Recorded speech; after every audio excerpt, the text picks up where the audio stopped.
and welcome back to Pia Pops Off, a podcast where I talk about everything and anything, usually pop culture. And today we are on episode number 22. And today we are finally wrapping up the final part of Summer House, the reunion, part 2. And joining us in our group chat, as always, are my Bravo besties, my Bravo sleuths, Shirla and Jaleeza. But before we get them into the group chat, I have a little Pia Pop Business to attend to. We have had a blast doing the recaps, and I have been trying to think of a great way to transition us to, because I think that the group chat has been something that everyone has been really enjoying. So I am going to pose a question to Shirla and Jaleeza when I get them in the group chat, but I'll let you guys in on it first. I feel like it would be amazing to have them recap weekly Love Island USA. So when I get them in the group chat, I'm going to ask them if they would want to do that. So I don't know. I don't know the answer to that. I have not asked them yet. So we will learn together if they're going to be joining me in the villa. But before we get to the group chat and before we get to the villa, we have to do some housekeeping. And that is doing all the things on anywhere you listen to this podcast, whether it be Spotify, Apple Music, or wherever you listen to your podcast. If you could go ahead and see those stars, why don't you press five stars and write us a review, because that makes the algorithm know that our group chat is popping off and pushing it out to more people so that they can join the group chat. And also, if you're watching the visual of this, hit that subscribe button, hit that like button, and hit that notification bell so you get informed whenever a new episode of Pia Pops Off drops, and especially the ones with the group chat, because we want you in the chat. So don't forget to do all those things, and I know you will. Don't disappoint me. But let's finally wrap the summer up I'm out of here. with Shirla and Jaleeza, and let's join them. This is not in the fun. group chat. Summer should be Hello, and welcome back to Pia Pops Off, and I'm with my Bravo besties, my besties in life, Shirla and Jaleeza. Hey, ladies. Hi. It's been a journey, darlings. We have lasted the whole summer with no real fight, no real blow-ups, but I think it was a lot of fun. And I feel like we really went deep. I know I'm not just saying it because it's us, but I really feel like we gave such a detailed perspective that I don't feel like we saw a lot of on the internet. You know what I mean? Yeah. I also got a couple of those comments as well on the YouTube. So I'm glad that people have been enjoying our takes. That's nice. Yeah. And I don't think that this is going to be the end of it. Obviously, we talked about this a couple of times. I kind of have an idea of the next thing that we collab on, because I want to keep the group chat going, and I feel like all the people that we've gotten to join the group chat would like it to keep going too. So I know we kind of talked about this in our Bravo group chat, and it's not technically a Bravo show, but it is Bravo adjacent. Oh. And I think we know where we're going with this, ladies. Yes. Yeah. Summer That's a good is idea. so much fun, and I thought that we should take it abroad and go to Fiji. What do you guys I got a think? text. Did you get a text? I had a Bombshells text. entering the villa. Three bombshells entering the villa. Yes, I think that since Love Island USA has just started, and kind of like how we talked about Vanderpump Rules and Summer House, how did all of those shows connect? The infamous transition, right? From Beverly Hills to VPR, from VPR to Summer House. And now I think it's only right to do Summer House to the villa because of Ariana Madix, which is our connector from Vanderpump Rules. So I like, again, because Love Island, if those of you have never watched Love Island, because it's so funny because people who watch Love Island tend to not watch Bravo, so they don't even know who Ariana Madix is in the context of the Bravoverse. So if you don't watch Love Island literally films like or has an episode like 5 days a week or something like that because they're filming almost in real time. Yeah, US is a little bit different. I think you might be right for US is 5. Okay, I know UK Is it has 5 an and the extra day. unseen? Is it 5 and the unseen bits? US doesn't do the unseen bits, but they do like the after show, which will have like clips. So it's like, but it seems like this schedule is US is off on Monday, and then they have an after show on Saturday. Okay, so they have episode on Sunday as well? Yeah. Okay. So once I figure out the schedule, because I need to look into it, I think that we should do we can do weekly recaps. So it wouldn't be as detailed as we would have for our summer house recaps, just seeing the fact that they literally have about, on average, 5 episodes a week. That would be ridiculous. Insane. Yeah. So it's going to be kind of our Love Island wrap up and our overall thoughts of what's happened during the week, predictions, and just the tea that's going on in the villa. So I think that we should start that. Maybe because I have my bridal shower next week, so I won't be able to start until the week after that. So maybe, kind of like we did. Days. It's similar to how we started off with Summer House. We were on a court. Every time a show starts, I'm about to go a wedding somewhere. happens. We have things to do. Yeah, We're something busy. wedding related But, happens. It could be like our own version of, not to rip them off, but we about to rip them off, an after sun. So how they have for Saturday, they have the after sun and they talk about what happened in the week. Yeah. I feel like that's how it could be.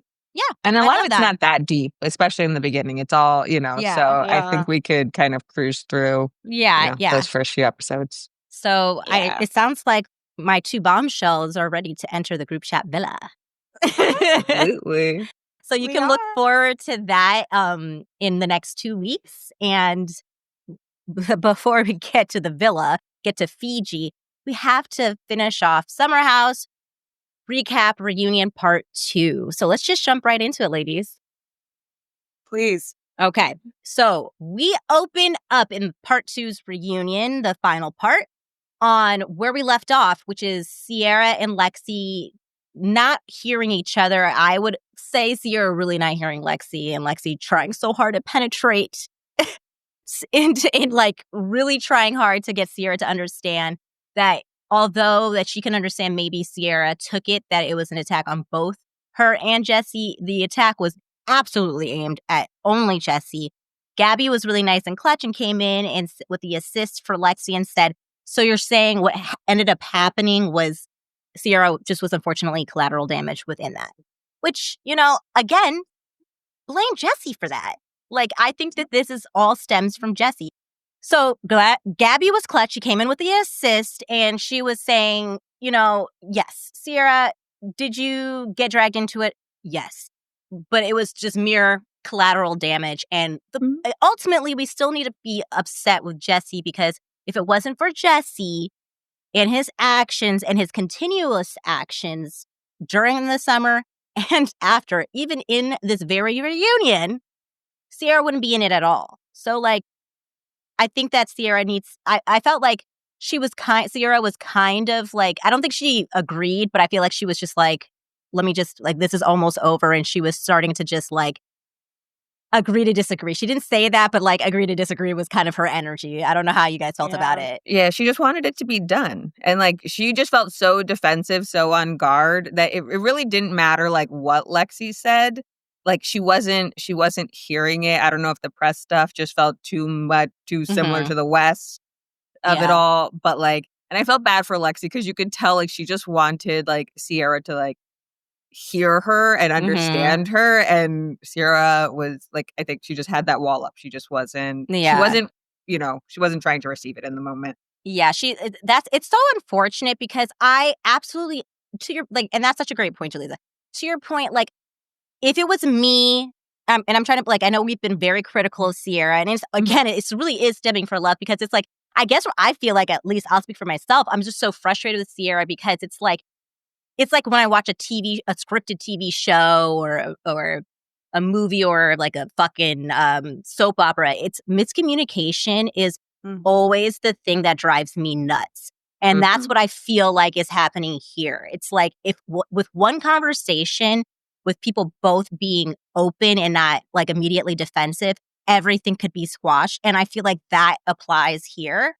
And I mean, I could say that on certain points, Lexi, contributed to that during the house by like allowing most of the summer to go by with not really having those conversations with Sierra. She did end up at the end. But by that point, I think Sierra's frustration and the way she is built, it just was too late for Sierra. And so now it's so frustrating because it's like, you guys are like upset about the same thing at each other, but it should all be going to that man who's just sitting there smiling and grinning like a little bitch and getting away with it. And he got away with it. He did. He Again, really did. always. It's also just like very frustrating because it's like the OG girls, and I guess we'll get into it, after about like who's left in the house. Yeah. But with the OG girls, and what is so frustrating is that they can never admit to being wrong about something or take accountability. So it's like,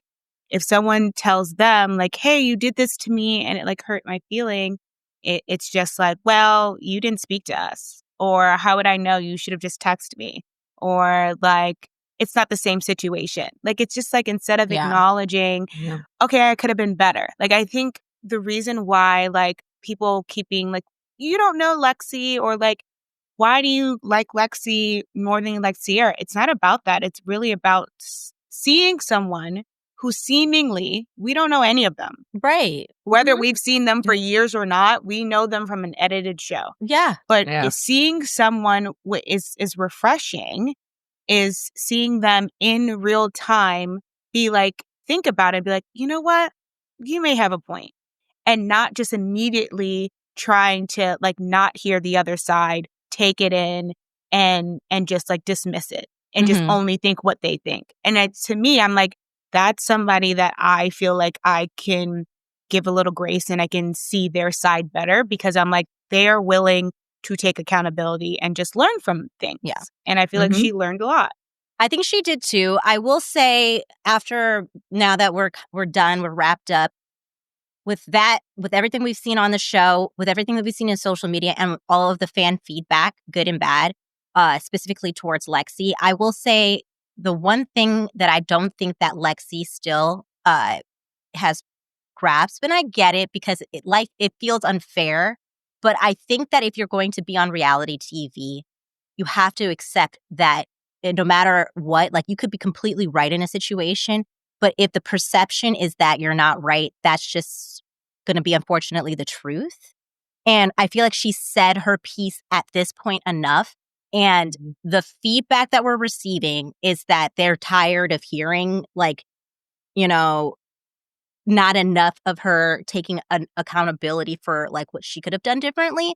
Although I do think she has said some stuff, but I feel like in her statement, because I know we're gonna talk about it at some point, that who's staying and who's going. And I think by this time, people listening should have already got the news. So I think we can kind of mention it when we feel like it's necessary. But we know that Lexi isn't going to be returning because she put it on her Instagram story. And within that, she says that she doesn't regret how she behaved. And I believe, and I agree with it. But she has a line in there about like she stood up for women. And that part, I'm like, see, this is the part where I can already tell that people are going to be annoyed with, because it's like, you did, but at the end of the day, because of like the actual relationship, it's very clear people are like, this is not it wasn't that deep. It's not Carl and Lindsay relationship. It's not Paige and Craig's relationship. So I do think that she needs to be a little bit more self-aware that's just, people are not caring enough about the relationship for her to make such like big, bold statements. Like, she's like, I don't know. Like, but that's her truth. It is her truth. It is her truth. Yeah. I feel but like I could tell. Sorry. Go ahead. Oh, I just like, for me, I'm just like, that is what I can appreciate in a reality star. I'm like, at the end of the day, all the feedback is like, we're tired of hearing her. But the only reason why you're tired of hearing her is because you don't like her. You've already decided in your head that you don't like her. And so for her, she's like, I'm going to stand in my truth. Where do you like? You're going to hear these podcasts. Yes. So you can either tune in or don't. And in my truth, I felt like blah, blah, blah. Yeah. And that to me, I'm like, go ahead. I I want to go to Jaleeza real quick because I want to hear what your thoughts are too. Although Shirla, I just want to say I completely agree with you. I don't think that she should. I support that she did the podcast. I don't think that she should have changed that. I'm more so saying that in order for her to be able, it's kind of like what we said, like with Lindsay's Two Eyes. She's so great. She's able to have a conflict and then move on from it. She has to, at this point, accept what it is and how people feel about it. I don't think people are going to change. She said, I'm glad she said her truth. I'm glad it's out there. I'm glad we have been able to speak on it.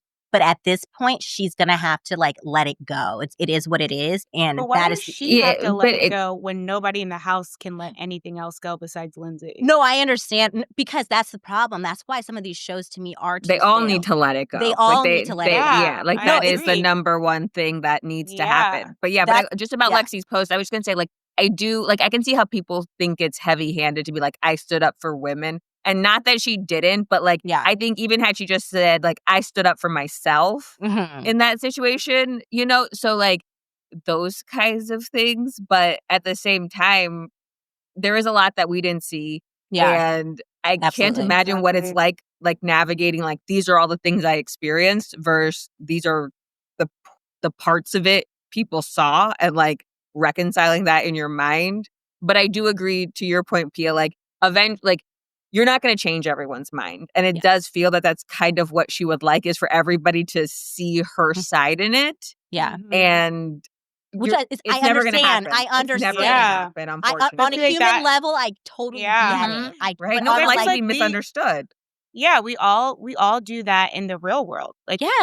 we all try to explain our side and be like, we didn't want to come off that way. And like something that Jaleeza just said that like really just like light bulb ding is the fact that we don't know what all when it happened in that house. Yeah. You know, so all we know is what happened in the edit. And for all we know is that Lexi could be trying to say like more happened and you guys just didn't see. Yeah. And I did more, you know, that I could. And it's unfortunate. And it does feel like they're just like, we don't want you back because it's just like, yeah, we're tired of you standing in your truth and you need to abide by what we say to do. And that's what it kind of feels like. And the thing is, that's why I said what I had to, like, because I'm like, if I know that Lexi would have wanted to continue the show. So I don't think that this is something that is her decision because she has been on a lot of podcasts. So I know that on Nick Vile's podcast, she did say that she would love to have another opportunity to be in the house. But that's why I say, as far as, and it's being on reality TV is not a fair platform. It just isn't. No. So on a human level, everything she did, I stand by. But on a strategic level, staying on the show, staying in the house, they're going to base if you're staying on audience feedback. And if you want to stay on the show, I would say that she would have to just let it go, let the mouse go. Like, unfortunately. Yeah. And I brought Lindsay up because there's so many times, and which is why they can't get rid of her. Like, how many people were against Lindsay? Because she's so, like, it's not that she's going to ever, like, back down or, like, say, okay, fine, like, I'm going to give up and what you're saying is true. But she knows when she's at the end of a losing battle, and it's a battle. And at the end, look at her, came out, won the fucking war. Everybody has changed their tune on Lindsay so fucking hard at the end of this whole thing. And it's because she'll in the past, like with the whole Paige accusing her of being the leak for Craig being kicked out of out of Amanda and Kyle's wedding. And her the whole time knowing who it was and not saying a thing. These are things that you have to like learn. Like, she could have easily said something in that moment, but she knew the timing wasn't right. No one would really receive it. And she waited, and now it worked out better for her to have waited, actually. It made her. So that's what I mean. We have to, like, be a little bit more strategic. I think Summer House is a little... Yeah. But I also think that Summer House is just a little different because they obviously have decided that those three girls are the direction of the show. And so, like, yes, I agree with audience feedback, but it's really who gets along with that group and who doesn't. Yeah. And so if you don't break, so like, honestly, the audience only changed for Lindsay when Paige decided that she like. That's very true. So like but Lindsay didn't change for Paige. No. Correct. But I'm just saying in terms of the audience comment of it just being like, oh, they decided to do a whole, because like seeing feedback of people like, oh my God, I like Lindsay all of a sudden. It's like, why? Well, yes. Convenient. Convenient. And so I feel like regardless, like the same thing happened with Sam 2 seasons ago or a season ago. She didn't go on a press run. Yeah, she didn't go on a press run. But she didn't also break into the friend group of the 3, and she got booted off the show. I will say I think that is a different situation simply because I think Sam to me was the LC of the show. And I think she could have been on the show if she wanted to. And I don't think it had anything to do with, because she's friends with them. Like if you look at in the last season, not this last season, but the season before. Wait, say that again? Yeah. What do you mean she could have been on the show? I think she could have been on the show because I think the whole reason why she ended up not being on the show is because she unfortunately linked herself with, Wasn't it it was that boyfriend's? It had something to do with him. He had a big controversial thing that happened with. But he might be coming a Southern Charm now. Yeah. I don't know know if that's real or not, but yeah. But, which goes to show that always happens. I know. But. No. I but agree. Yeah. But the thing is, Bravo has a past of like, okay, there's something big that's happening. People were finding out about all of his like really anti-gay rhetoric. I think he was supposed to be on Summer House, that they then just didn't want him anywhere near anything. It was too big. But the thing is, she was heavily dating that man. So I honestly think when I call her the LC, like Lauren Conrad, she didn't go to Paris. I think she chose being in that relationship over being in this, because he wasn't going to be able to be on Summer House. So I think I personally think she chose to date that man, and then it quickly fell apart, which was a stupid decision, just like Lauren when she didn't go to Paris. And because I only say that because she does still hang out with the cast. I see her, like she goes to their events. She was they didn't not mention her, but if you look at when Lindsay had her bridal shower, she was there. So it's not so. But then why wouldn't they ask her back the next season then, when they had already Because I think the moment had passed. Boyfriend. But I also think the moment had passed. Like, unfortunately, like at that, they went in a different direction. She missed her chance. Like, it's kind of like what, again, I'm making this like Lauren reference. It's like you're not going to get another opportunity to go to Paris, and that way you blew it. And it's as simple as that. Like, I think that she just had blown her opportunity. That's why I just say I think that in that way, it's a little different. I don't know that to be completely true. And to your point, I know that he is going to be on Southern Charm, but then Bravo does that. They wait a little bit, and then they, because I think look at Jax Taylor, look at Kristen, exactly. But like that, I don't know. Something like I feel very just like in terms of her blowing her chance. Then you wouldn't show her at all at Lindsay's bridal shower. You wouldn't have these moments of just like, she's still friends with it, which would make more sense for this cast than them bringing in revolving doors with random people. Like that, I guess I feel like the Summer House formula feels different because they decided to hitch their wagon to the 3 girls. And then now Wes and Jesse. Yeah. So like to me, because it's kind of is just like in the beginning, they hitched their wagon with Carl, Lindsay, and what's that man's name? Kyle. So those are the 3. And now that they're starting to age out, it's the bed bugs and it's Jesse and Wes. And so if you do not fit in that dynamic, somehow you've got to go.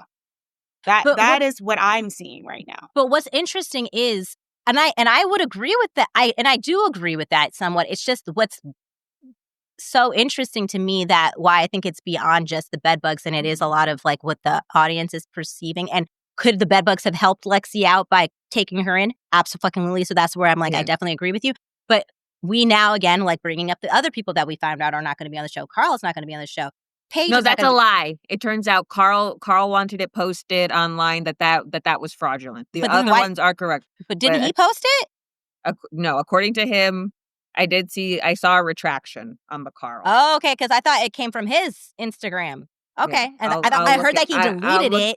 I heard he deleted it, but I thought I heard it was up, then it was deleted. So then I thought maybe he wasn't supposed to post it yet, or maybe they reached out to like give him a better contract to keep him. I fucking don't know. Yeah, no, it's that not I there did anymore for see. sure.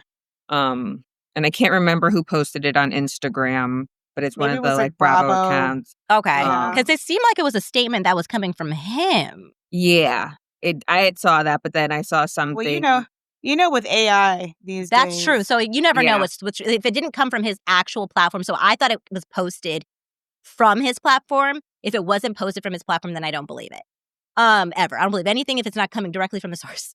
I agree. But we do know Paige is not returning. So and There then goes the bed bug. there goes the bedbugs. And I actually have a sneaking suspicion that Sierra soon will be saying the same thing. And I have another hot take. Which I don't want because I would feel like to we've see never. her by herself. I Me would too. too. I'm like, I want to see Sierra like without Paige. We've never seen her without Paige at all. I mean, and the thing is, I could be wrong, but this is why I think I'm right. It's because I'm thinking about Amanda's appearance on Watch What Happens Live recently, the one with Kristen Cavallari, which was also really great. Very interesting. And she says something when they do it like a little game segment where it's like, what would you ask the cast of Summer House that didn't get asked? And when she got to Lindsay, and when Amanda got to Lindsay, she said, I would ask her to please come to the house every weekend, please. So one that tells me Lindsay will not be at the house every weekend. Yeah, and she said that. And yeah, so that wasn't a shock. But the way she said that made me feel like she said that because she knows Sierra's not going to be there, because it's like, and Paige is definitely not going to be there. So she's like, I feel like it's Amanda, because Kyle ain't never leaving that show. Yeah. Ever. So I kind of think it's going to be Amanda and Kyle, Jesse and West. I don't even know if Gabby's going to be there. Maybe. One thing before I lose this thought, Pia, it's actually the post that you sent. Oh, I sent it? The post that you sent literally says Carl is not leaving Summer House. And it was his response. Because then Jaleeza ended up sending the same thing to us in so it's the same post. Yeah, where it says Carl is not leaving. Hold on. Wait, why is it not even opening though? Oh yeah, it is the front page of the. It's not, but wait, it's not opening. I swear to God. It's opening for me. But either way, it's the one that Jaleeza just DM'd to us. Oh, here, now it's opening. One. Oh. Girl, it's his the thing is, I would say, oh my God, I can't believe it. But that is very me coded. I think I was, because I was also scrolling on TikTok, so I think I heard it there. And then I saw Carl leaving Summer House, completely ignored the big red knot, and was like, look at that. I honestly didn't open it. Carl can't rely on Softbar as a means to support and I was himself. shocked. That man is not going anywhere. I was shocked because I was like, I don't think you could afford to do that. What kind of job you got? $10,000 a month, please. And he needs free. He's going to try to do the same thing that Kyle is doing with Loverboy. So it's like, you need to be consistently on the show and promote Loverboy. Absolutely. That makes more sense, because I was like, and then I was like, but when I heard it, my initial thoughts were, he was not asked back, and this was his way of being like that's what, because I was like, that man would not, like, he needs this check. He needs it. Yes, he does. Going back to my predictions, that is why I think that Sierra's not coming back. And I also, just because Sierra has been getting a lot of opportunities, and I feel like Sierra was kind of done with this season. She was kind of over it. We've kind of talked about how Amanda and Sierra, to me, the connector is Paige. She's not going to be there. I could easily see Sierra being like, I'm good on this. Like, it would be a Sierra decision. And that when Amanda was like, I need Lindsay to be like, I felt like that's a person being like, damn it. Like, I need someone in this house. Yeah. So I think that Amanda's going to be alone in that house. We do not want to hear about her and Kyle's relationship. And that's my hot take. I mean, I agree with you. I feel like I just selfishly, from watching reality TV, like, I want to see Sierra without Paige. I want to know. I do too. I feel like we don't really, like, the fact that, like, I think somebody brought it up the other day, but, like, the fact that when she told the story about her mom, like, it seemed like a shocker to everybody in the house. So except it's for like, Paige. Paige didn't. well, of Yeah, course, Paige is exactly. like, but that's what I mean. Which is your point, yeah. Yeah, my Yeah. point is like it just feels like that's her, and which is fine. That's your person. So like you have that like I'm gonna go in the house and I'm gonna go straight to my person that I tell everything to, but it doesn't. So it's like the criticism that we see about nobody else getting to know anybody. It's like they all do the same thing. So now that they don't have their person, which is Paige, we can finally see who they really are. Like, tell us what, like, I feel like Sierra never talks to the house about, like, what is she doing during the week? You Mhm. know, like, how her friendships outside of Paige. Like, I feel like we don't know much about not just her, but a lot of people in the house because we've had that comedic relief with Paige and it kind of centered around her. So it would be nice to see that side. But from a business perspective, I totally get it for her to be like, no, because then I'm going to have to open up about that stuff. And I don't want you to. Yeah, she's not, and that's why all of what you said, I completely agree with. But then, again, to your end point, that is probably why she's not like she's uninterested in doing that. Yeah. And I get it. Like you were 100%. you were able to kind of play your position, and it was a great position. Like you got the fans on your like. You didn't have to. And she know these fans. Yeah, and the funny thing is, no one has really clocked the fact that we don't know that much about Sierra but yet we have been able to easily call that out in Gabby. We probably know the exact same amount. Exactly. Yeah. And we've met Gabby's sister. Like, we've actually met, like, her Gabby's family, her parents. Yeah. We've seen. Yeah, that's so true. Like, we went to, they played tennis together. However, we know her sister wrote a book. Sierra more. Like, exactly. But we don't really know and it's more because about her. of her proximity to Paige. However, going through, and I love, this is why these talks, like, the group chat is always so great because I had my own thoughts and like what I thought, my opinions going into it. But then, talking to you guys and hearing your perspective and how you viewed everything, now I'm starting to think about other possibilities. And initially I'm thinking probably Gabby is out. But like, actually, if my theory is right and Sierra's not coming back, this might save Gabby's job. One, it's like we don't need too many new people. And I know people will be like, but Gabby gave nothing. No, untrue. Gabby did get, when she gave, she gave. Yeah. She gave. Yeah. But they don't give her a chance. And that's my thing. But with Paige and Sierra out of like the way, I think it gives Gabby, one, the confidence and the room, because now she is very familiar with being on camera and with everything. And Lindsay's probably not going to be there. So it gets her out of Lindsay's shadow. It does give her room to be herself more. And we saw glimpses of that, especially she had no problem. Like, let's remember, she has no problem talking back to West, talking back to Jesse. And if it's Jesse, West, Kyle, and Amanda left in the house, I think we'll hear a lot more from Gabby because Gabby literally loves to stay on those Jesse and Wes's neck. So I actually think this might be, if Sierra is gone, it could be Gabby's opportunity to shine. I just hope the audience gives her a chance because, like, they are, again, because she's not a part of that clique, they everything she does is wrong. And so, like, even when, she's, like, talking in the confessional about, like, oh, like, I'm going to be out this summer and I'm hooking up with people. And it's like the audience is then being like, well, we never see these people.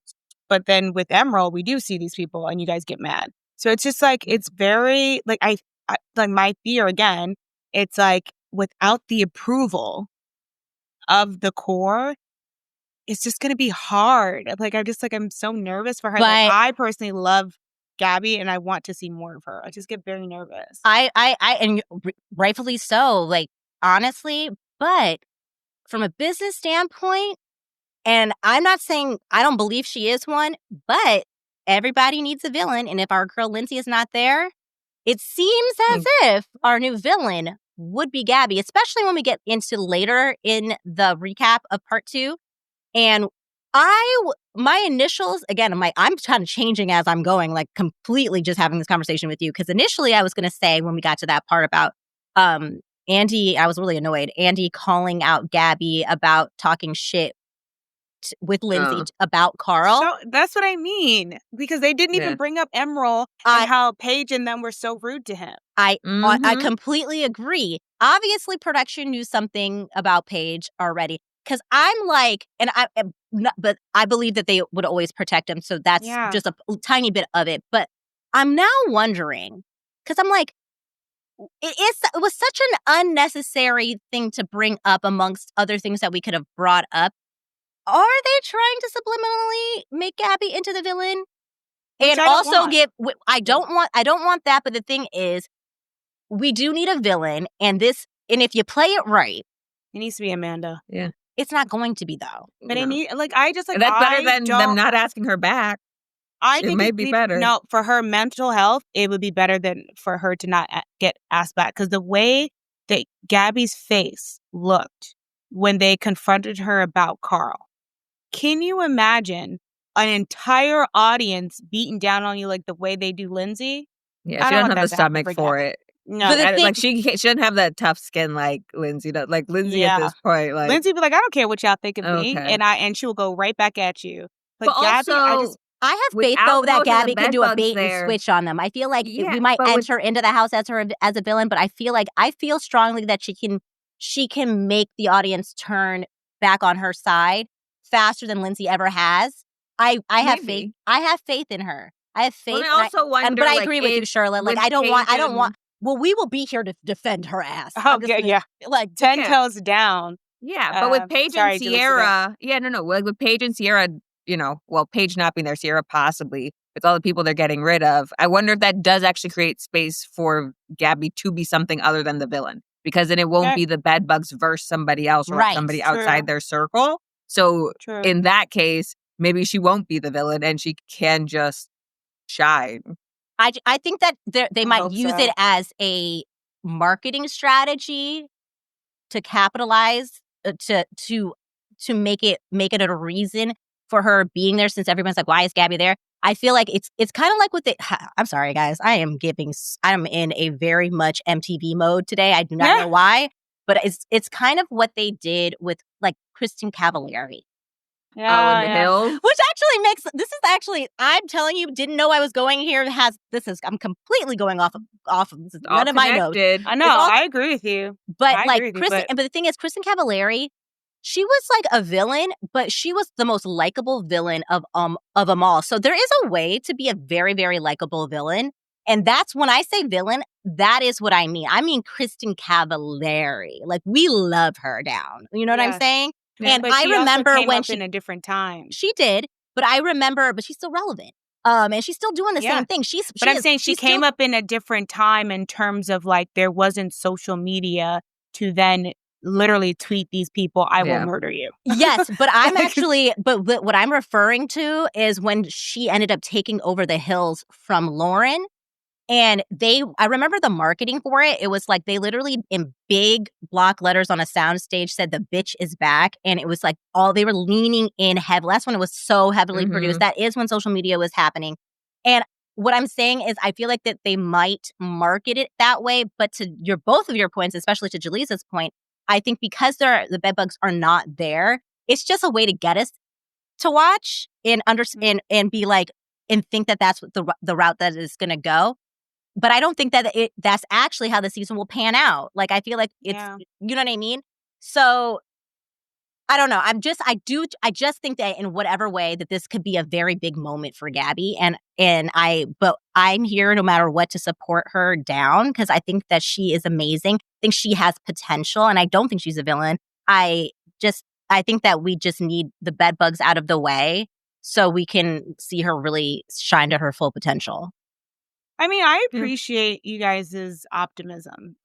Bravo, I love when Shirla does this. But I love that you guys are trying to give them credit, but they have shown me zero evidence of being able to market anything. And to the point that I feel like every good show they have, they figure out a way to ruin it. I can agree with that. Absolutely. I can definitely agree with that. 100%. I agree the type of way to market a villain to me, to where it'd be like, a villain is more so like how they paint women on these shows as Mhm. someone standing in their truth, which they consider a villain. But that is somebody like, to your point, is Gabby. She stands in her truth. She says what she wants. And that's somebody who you want to root for because you're like, you Mhm. are who you are. Yeah. But the way Bravo markets women like that is to hate on them, to be like, you aren't allowed to speak your mind. And when you do speak your mind, I can't wait for the audience to turn on you so we can get rid of you. And so, like, for me, I just feel like it's always going to be the boys' club. So they are going to find ways of like, Wes and Jesse are the show. Okay. Yeah. Hear me out. And this is why I love this. I Okay. love this. And this is why I love this because Yeah. it would be so boring if we were all Can we always be in like, charge? right? Like, it would be They so should boring. put us in charge. They really Yeah. should. And that's one of the reasons why I feel like we should be saying all these things out loud. And I think that you, Shirla, That's a good point. should be pushing back because who knows who will hear this, if they will hear this, and it will pivot into that direction. But last episode, I had said that I have a theory that I don't think Kyle likes Jesse. Yeah, for sure. And I still feel that way even watching the reunion when Lexi calls Jesse out for specifically saying that Paige, Amanda, and Sierra were against her. And then Kyle was like, wait, hold on. That's new information to me. That makes more sense. Like, he was, you know what I mean? So, because Kyle and Carl are a team, and now we know, thank you for Shirla for saying The boys' club? no, the boys' club, yes, but also we now know that Carl has like denied it and said, I don't know what the fuck you're talking about because clearly he wants to be on the show. So Kyle and Carl probably will be on the show. And although Andrew had kind of set Gabby up with the whole Carl thing, and then he goes into that whole teeth thing, which I did feel bad about. Why do you say it like that? Now you made me laugh. I don't feel bad about it, but I know he's been, and I know he's been very like, that's been a sore spot for him, and I get it. I'm glad he said it because like that's it's my a reminder to these people that we don't know them, and like when you don't tell people, when you don't open up to, sorry to cut you off, just like because it's in my head, No, but sure. like when you don't open up to the audience, and this is why, you know, it kind of goes back to the discussion we had last time, like if you don't show us certain things, just reality TV is not for you. But unfortunately, your job is to make a lot of these people see you as human beings. Yeah. And they feel like, and this is where my concern came from Gabby, because seeing her in that moment, I'm like, she wouldn't be able to handle all these audiences going after her at once. And so like, that's where I get concerned. So it's like little things like that of like Carl opening up and people like, oh, well, he does have feelings. But this is why the boys, Carl, before going into that, did it, and I will commend him for this. He said, one, he wanted to start off with, she did text me and reach out and apologize for that. He then, two, said, she didn't know, and how could she, that this is something that actually is very much a deep-rooted, what's the word I'm looking for? Insecurity. Thank you, insecurity. And so I was really glad he prefaced that before going into all of that, because it gave me a cue that he's going, like, it's kind of like what you said. The reason why it was very easy for the audience to accept Lindsay this summer was because Paige accepted Lindsay. Right? Mm-hmm. I kind of think that's going to be, Carl will be our vessel for the audience to accept Gabby, because it's very clear the audience loves Carl. And I do believe that Kyle and Carl I think that they will protect Gabby in a way. And in that, it will give her permission to really call out what we feel like Jesse got away with this past summer, next summer. And I think that Jesse Solomon, mark your fucking days, I think that Gabby is going to be on that neck. And I think that she'll have the backing of Carl and Kyle. I think that's how that's my prediction. I try to be optimistic. I agree. But now I'm curious, is like, how can she be on his neck without Lexi? Yeah. Because I don't think that it's, again, I think that was the one. So that's where it comes into where we weren't like necessarily team Lexi in the sense because we had any type of allegiance to her. We saw a certain situation that was happening, and we then evaluated it, and we came up with we sided with Lexi based upon that. Not because we liked her, not because of anything else. But what I know I've said throughout this entire recap is that to me, it's not, this situation with Jesse and Lexi is not something that I can isolate, because I don't think that it's just stops there. Like they try to gaslight the audience into this entire season, this entire reunion. I think that is who Jesse is as a fucking person. Is much different than a West and Sierra situation where I think that's an isolated thing.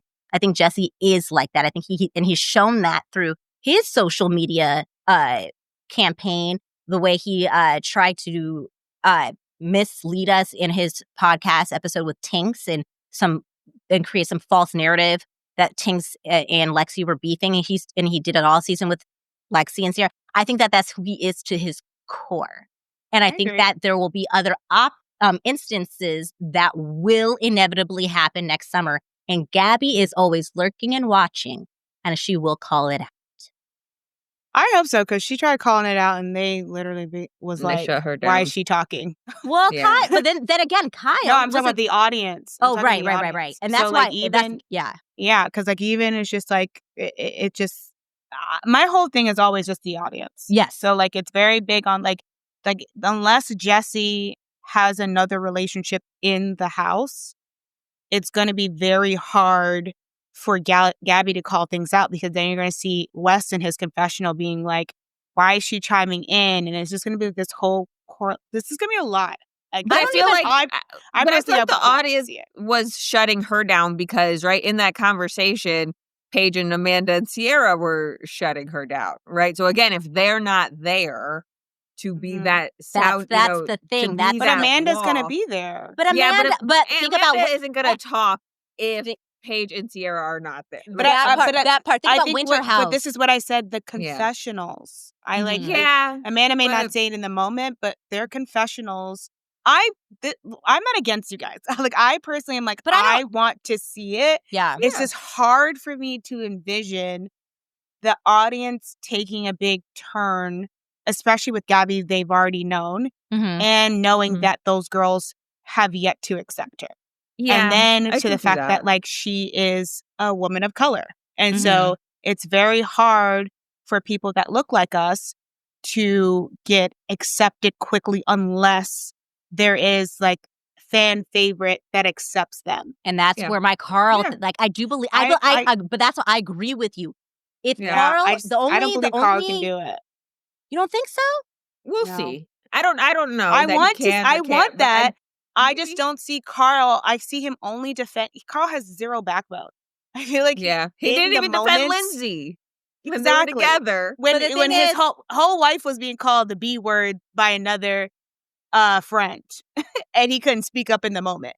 But until it's like directed at him, he will take a step back and he'd be like, you know what, I forgive you. But if it's not directed at him, he sits back. But that's not entirely like, okay. When has he interjected? Is my question. He was drinking. It wasn't mean to Jules?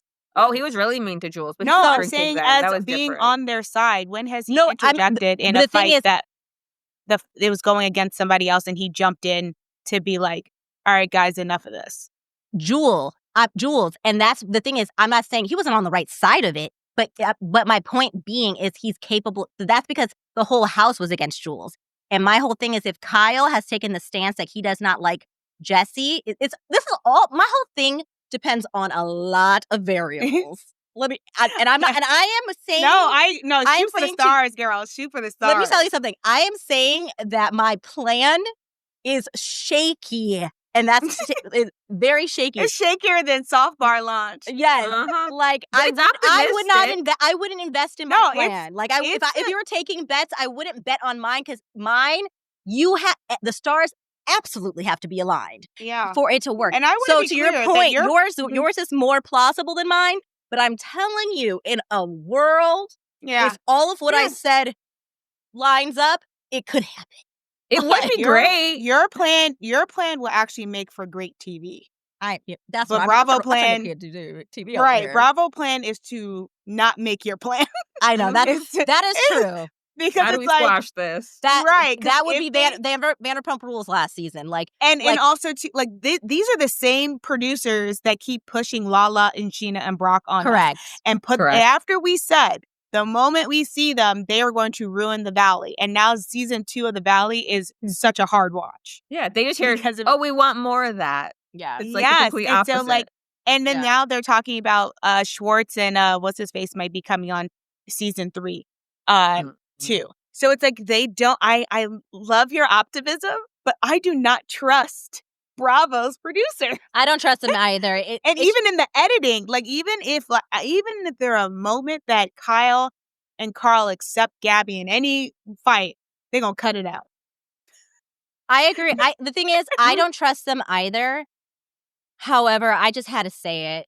I know had to- you. I had You to definitely say need to it. say it because it's good. It's like your theory to me makes the most sense, It would be and nice. and it actually is a way for them to move forward without doing a whole recast. And Mhm. and the thing is, I do think that they should do it my way, not because I'm just saying it. It's because why I say it is it's not really me trying to like. Yes, a little bit of it is like I do see potential in Gabby. Would I like to see more of her and give her a Good. chance? Absolutely. Mhm. But I'm all about story first. And the only reason I'm latching onto this is because I do believe that she can help the franchise continue. I agree. And Mhm. to your point, Shirla, I don't think producers, production ever really understand really what the audience truly wants to see. And they get in their own way. Again, why we had such a horrible last season of Vanderpump Rules. So to me, what I wanted to say it out loud in the hopes that someone like hears it and maybe if that plan wasn't the plan, that they change course because there's still time. We haven't started yet. I don't even think contracts necessarily have gone out because it's like that we cannot. They tried it with Roni. It doesn't work. We need to have mostly people we're familiar with. West and Jesse are not enough. And Kyle and Amanda, yes, do I think that we have them? Amanda's not enough on her own. And I think Gabby being in there would be the bridge and of like different eras and then putting in a couple of new people. Like we can't put so many new people with new people in like I say this to say, Mhm. unlike the Bravo producers, you recognize talent. And you recognize when Thank you. when Oh, yeah. talent rises, you don't fumble them. yeah. Case in point, Ariana from Vanderpump, and they saw how the audience shift, but yet they hitched their wagon to Sandoval because they just kept forcing it. And Yeah. also not seeing the hidden gem of Katie, which we've been screaming for years. And For if- Summer House, they didn't see Paige. And then now they are forcing this role to Amanda when yes, Gabby's she's right not there. equipped. And if they would, And you can if see they would, Watch What Happens Live when she was trying to come up with like yes, it funny was. things. It was not. It was falling flat as fuck. And I could see it all over Andy's face as well. Yeah, Like when he yeah. gave her that game. And again, like I said I think I said it in last week's episode or the week before with the seating chart. Like I believe the only reason that Amanda got first chair is because to your point, Cheryl, I think that they're putting so much on Amanda having to lead because that's reinforcing another reason why I think Sierra's not going to be there. Because then and I don't think that Amanda is equipped. And if they would review the footage, they would know she is not equipped to do it either. Like, again, why I say that I don't think that Amanda would intervene the way she intervened this season with, like, maybe going against Gabby is because when Amanda is left alone, a la Winter House, when Danielle ran amok. Oh, yeah. Forgot about that one. Running, she just had to run into her room. That bitch was a mum as fuck. She was like, I don't know her.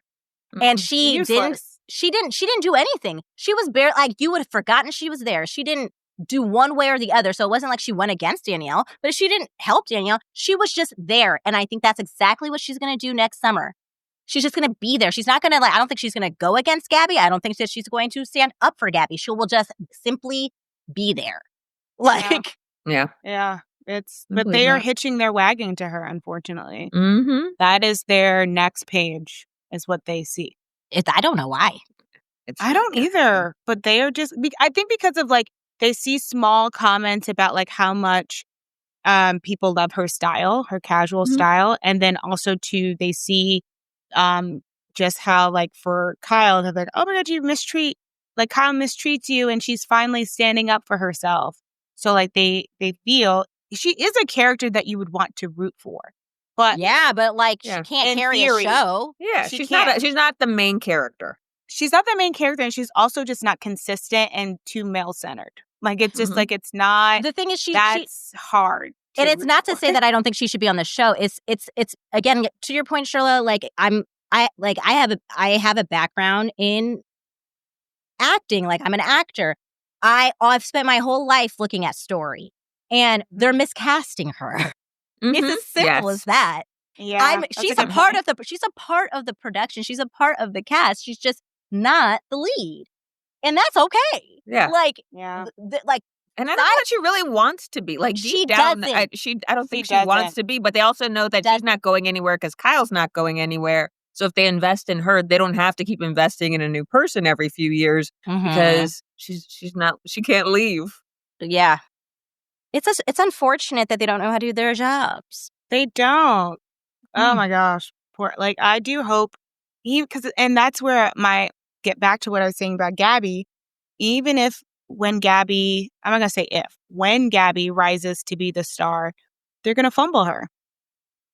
Because in their mind, she doesn't fit to be, she wasn't the Amanda that they wanted. They want Amanda to take it, and when another person comes through, they can't accept it. They can't accept that that's not the person we decided to be the star. Yeah. They're so it's so interesting because if you watch Amanda on Watch What Happens Live, one of the questions that they're like one of the segments that they're playing like I don't know, like it was essentially the thing is Amanda ends up revealing that she doesn't have an issue. The question was to both Kristen and Amanda, do you think that the show has ever like ruined friendships or you ruined friendships because of the show? And Amanda literally says without missing a beat, no, because I don't have many friends. And she made it very clear she's uninterested. And it's because she's uninterested in having many friends. That's going to be a problem. Yeah. Like, if you want your lead-centered person, you have to have a person that's going to be willing to put themselves out there. And one of the things that we end up talking about when Lexi is like, divulges finally when she gets a moment to say, Jesse told me Paige, Amanda, and Sierra don't like me, want us to break up, not to trust them. And then Wes tries to do the thing that he always tries to do with Jesse and says, are you saying that because like he in his mind thinking that he is going to catch her again like he always does, like he did at that dinner, instead of asking an open-ended question trying to catch her up, did he say the girls or specifically Amanda, Paige, and Sierra trying to be like, you made it that?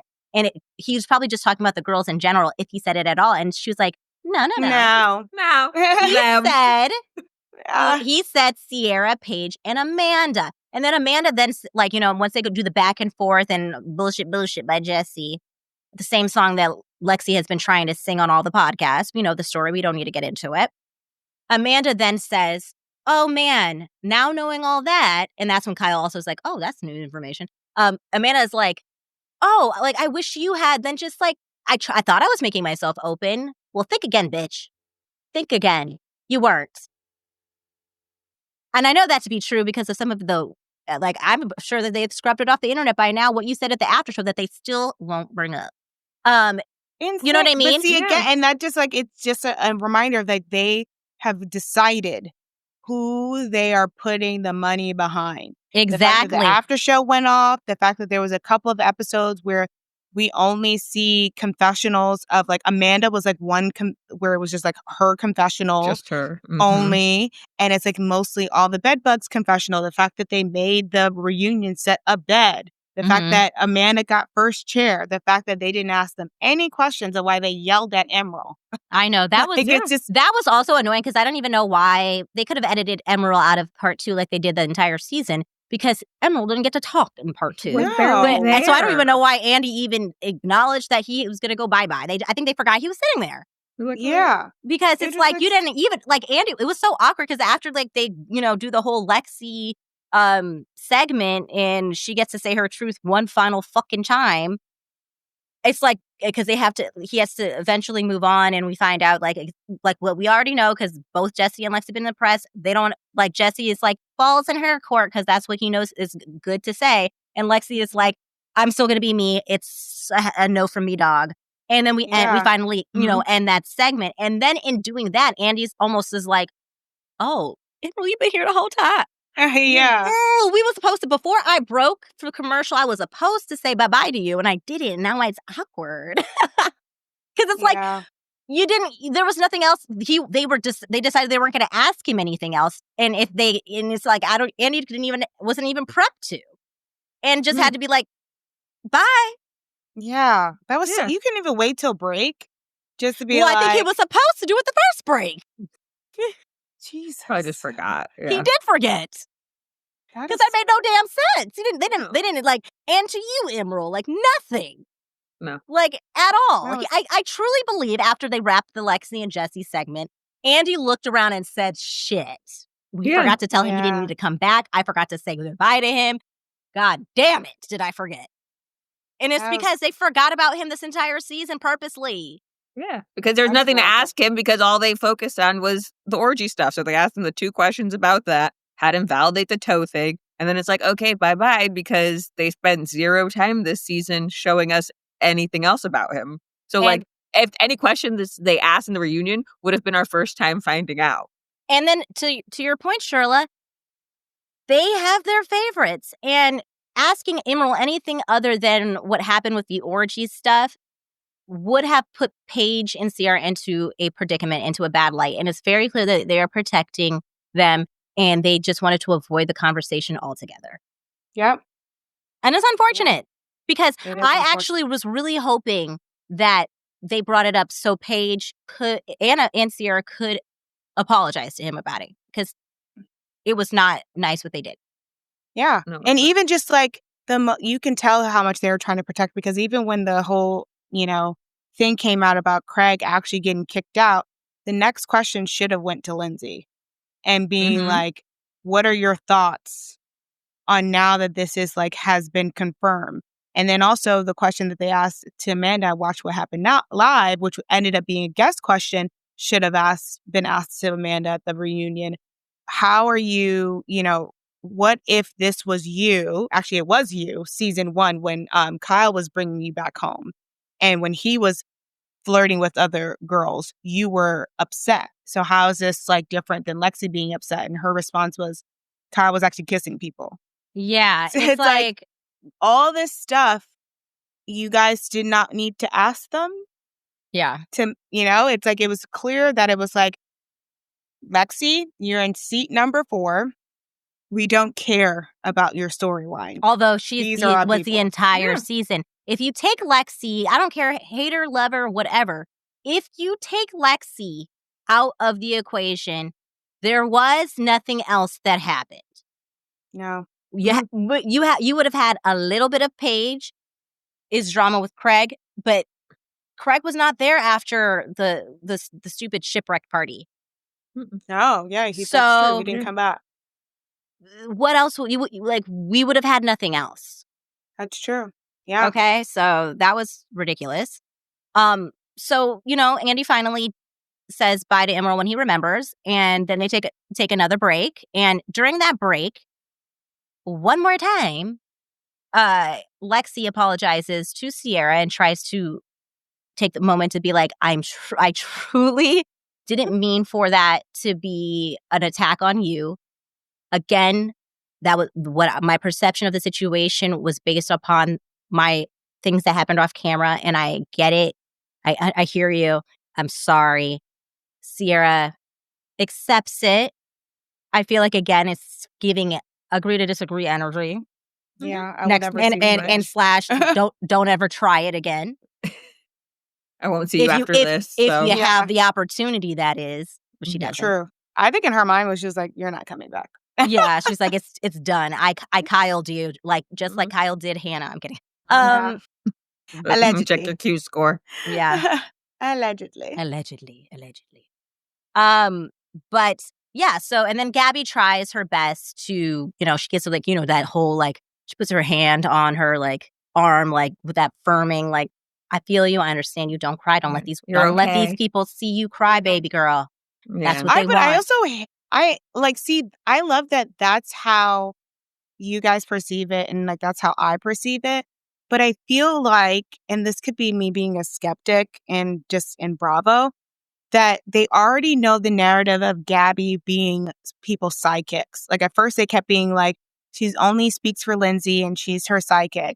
And now it's Lexi. And so I feel like doing that where they don't allow Gabby to talk ever, just like two things, apologizing to Carl and when she helped out like the Lindsay situation, but showing those little moments of her holding hands with Lexi, it's just like another opportunity for the audience to attack her. Like I already see the comments of just being like, oh, she's just that she went from Lindsay's sidekick to now she's Lexi. And I'm like, I feel like they know what they're doing. Which that's a good point, which makes me now be kind of like, and again, like I said, I don't know Lexi from anything. So when she released that she wasn't coming back, was I like, oh, that sucks for you? Sure. Was I like devastated? No, I wasn't that invested in Lexi. I saw the situation and that was my take on it. It had nothing to do with Lexi, like herself, like on a human level, of course, but like, I don't know Lexi. That was so I'm not like, oh no, Lexi's not, I don't actually give a fuck. Like, see ya. That's fine. But that kind of got, what you just said, Shirla, kind of got me thinking, like, when we get to the part where Andy brings up rudely about the whole Gabby talking shit about Carl to Lindsay to make and Gabby kind of like says, or Andy kind of like tease her up, like, did you say that because you meant it, or were you trying to like make Lindsay feel better?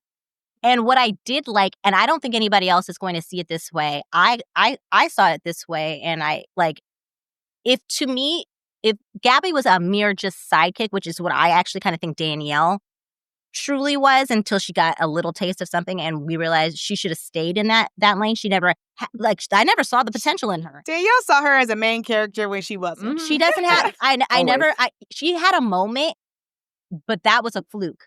And I knew that was a fluke. I knew it when it happened was a fluke. And I took it, and I knew I took it for face value. But I always have felt like Gabby had potential. And I saw it when she said, and I know a lot of people's take on this is that she's walking it back, what she said about Carl because she wants to save face. I didn't take it like that. I felt like when she said, yeah, no, I actually was just trying, and she looks Lindsay dead in her eyes, like, yeah, I was truly just trying to make her feel better about the situation, like most girlfriends do. Like that's what you do. She wasn't feeling too hot about it. Was I? And the thing is, what I wish she had said too is like, it's the same thing that Paige and Sierra do. Like when they talk, when something is happening with Craig or whomever, you start talking shit about that person, like, and trying to gas them up because that's your fucking best friend. And you just sometimes you say, you go They're a little, now. Like what you do. She doesn't hate Carl, but in this moment she needed, that's what Lindsay needed to hear. And I love that she was like, and Lindsay knows that too. Like, she's not stupid. She knew I was like, and I was glad she said, and I didn't take it as her trying to placate or like backpedal now that she got called out. I think she was just actually being transparent in what happened. And sometimes that is simply what it is. It's nothing more than that. And that to me shows that she is not a sidekick. She has no problem speaking up and being firm. And I think that if given the chance, she'll really show that. And in the bedbugs not in the way, it will be highlighted more, and they can't really, and then they won't, even if they want to, I don't think that they will be able to edit her out this time. There was not enough people. Girl, don't give them a challenge. Yeah. I know, right? But I mean, I agree with you. Like, the bedbugs do have to be out of the way, because unfortunately with any of them present, the audience just doesn't give her the opportunity. Like, it goes back to our discussion of like the double standards. Like, Gabby's not allowed to just be friends with anyone. They just see her because they don't like Lindsay or they don't like Lexi. It's in their mind. They're like, how can somebody be friends with this person? So you must be a psychic. Whereas like other women on the show are allowed to have friendships and We're not allowed calling to Amanda a yell. sidekick. Exactly. We're not Mhm. calling Sierra a psychic who yelled at Emerald on behalf of Paige. That's okay. So it's like Exactly. that. So it just like goes back to all of our points of just like, if the bed bugs are out the way, there are opportunities. But if they're not, oh man, the show. Can be It's more like of the same. Vanderpump. Like it's like they for some reason they love to hold on to Sandoval and Schwartz, and it's like, and that is what killed your show. Exactly. Yeah. When will they learn? Hopefully next summer, or this summer, really, because that's when we're filming. Right. So we got a whole month. you gotta. They usually start filming around 4th 4th of of July. July. So get your shit together, Bravo. Get your shit together. Carl said he's definitely coming back, but like I feel like I think everybody else is coming back then. It seems like No all one has said, like, other than the like release of these like not We coming don't back know statements, we haven't had anything. anyone confirm. So we there just know could be we more. we've only had people confirm that they're not coming. And the only two Carl people because of the false statement. Yeah. So but do again, people confirm that they are coming back? no, they don't not typically sometimes, but not always. But people do say when they're absolutely definitively That not I know coming that. back. That I know because I'm probably trying to figure out the contract timing.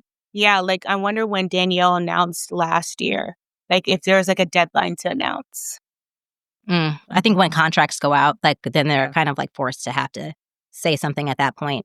I think Bravo is usually nice about trying to let them spin it in whichever way, whether they did let them go or not. Yeah. Like that's like the Say one what thing you that they want. give. Like say what you want. We're not gonna confirm or deny it. So I'm not gonna. I would say that they let me go because just to see what the audience would say. This just be like, they let me go. So the audience would be like, why would they do that? Yeah. I don't know. I mean, Don't get your feelings hurt when they're like, yay, we've been praying for them to let you go. The thing is, I think I would agree say with that, it but too. you could also get your feeling hurt where it's like, girl, you got fired. That right. I think that I would be Regardless. honest about it, but you don't want to be a Jill. What the hell's her name? No, Jill Zarin. What'd she do? A Jill She just Zarin. embarrasses herself. She's still begging for a contract. Beg. You don't want to beg for a job. Like, and Danielle kind of does this. Dorinda And kind of does Dorinda. it to it. But it's like, who and I hate her, but I also love her because she is good TV. Tamra Judge. That's how you tell people you got fired, still want your job, but not seem too despy about it all at the same time. Like, she's like, no, she's like, I want a paycheck, bitch. Like, yes.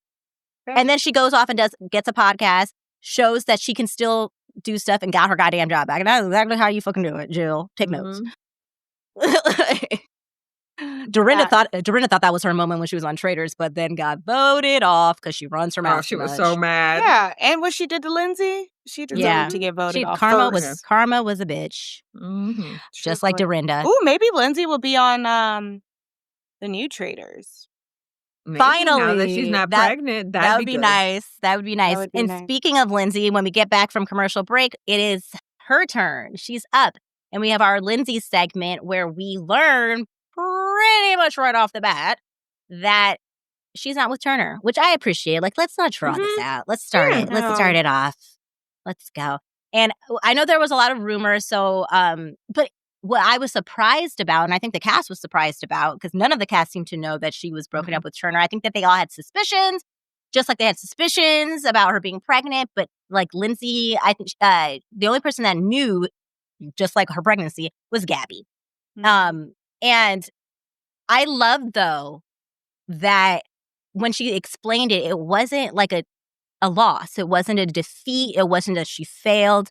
And it showed so much growth in the sense of that it really proved that her maturity and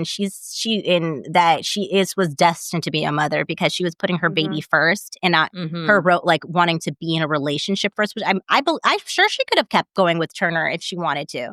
But she knew it wasn't a right fit long term. And I think it was great. And I felt like they all believed her, which was nice, because typically I feel like they would be rolling their eyes or doing like side little glances like, yeah, right. And it seemed like they all They did make some faces. I think some people did. I think that they were Yeah. making faces not because they didn't believe her about how amicable her split with Turner was because I when I kind of said is like I think they had suspicions that they weren't together, and when she said it, it was like those we were right, but I don't think that it was like like I don't believe you that you guys are having such a because like then when they go into it, they all say. And again, here's Kyle's like, I'm not trying to be nosy, but I am. Let's talk about the rap party. Yeah. Were you guys people together? Couldn't even tell. Like, were you and Turner together then? Because that for him was his moment to decide if he believes about this it being an amicable situation or not. And when she said, "Oh no, we were not," he was like, "It's true. It's true. They are good. They are good," because I couldn't tell.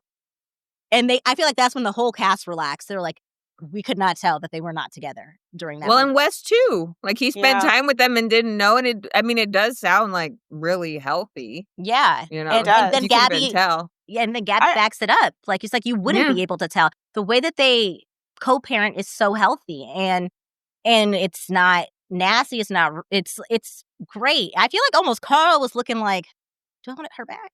like. Yeah, maybe it's not traditional. She's like, I want this version of Lindsay. Yeah. Well, you'll never get it, motherfucker. You don't get it. Right, You'll exactly. never get it.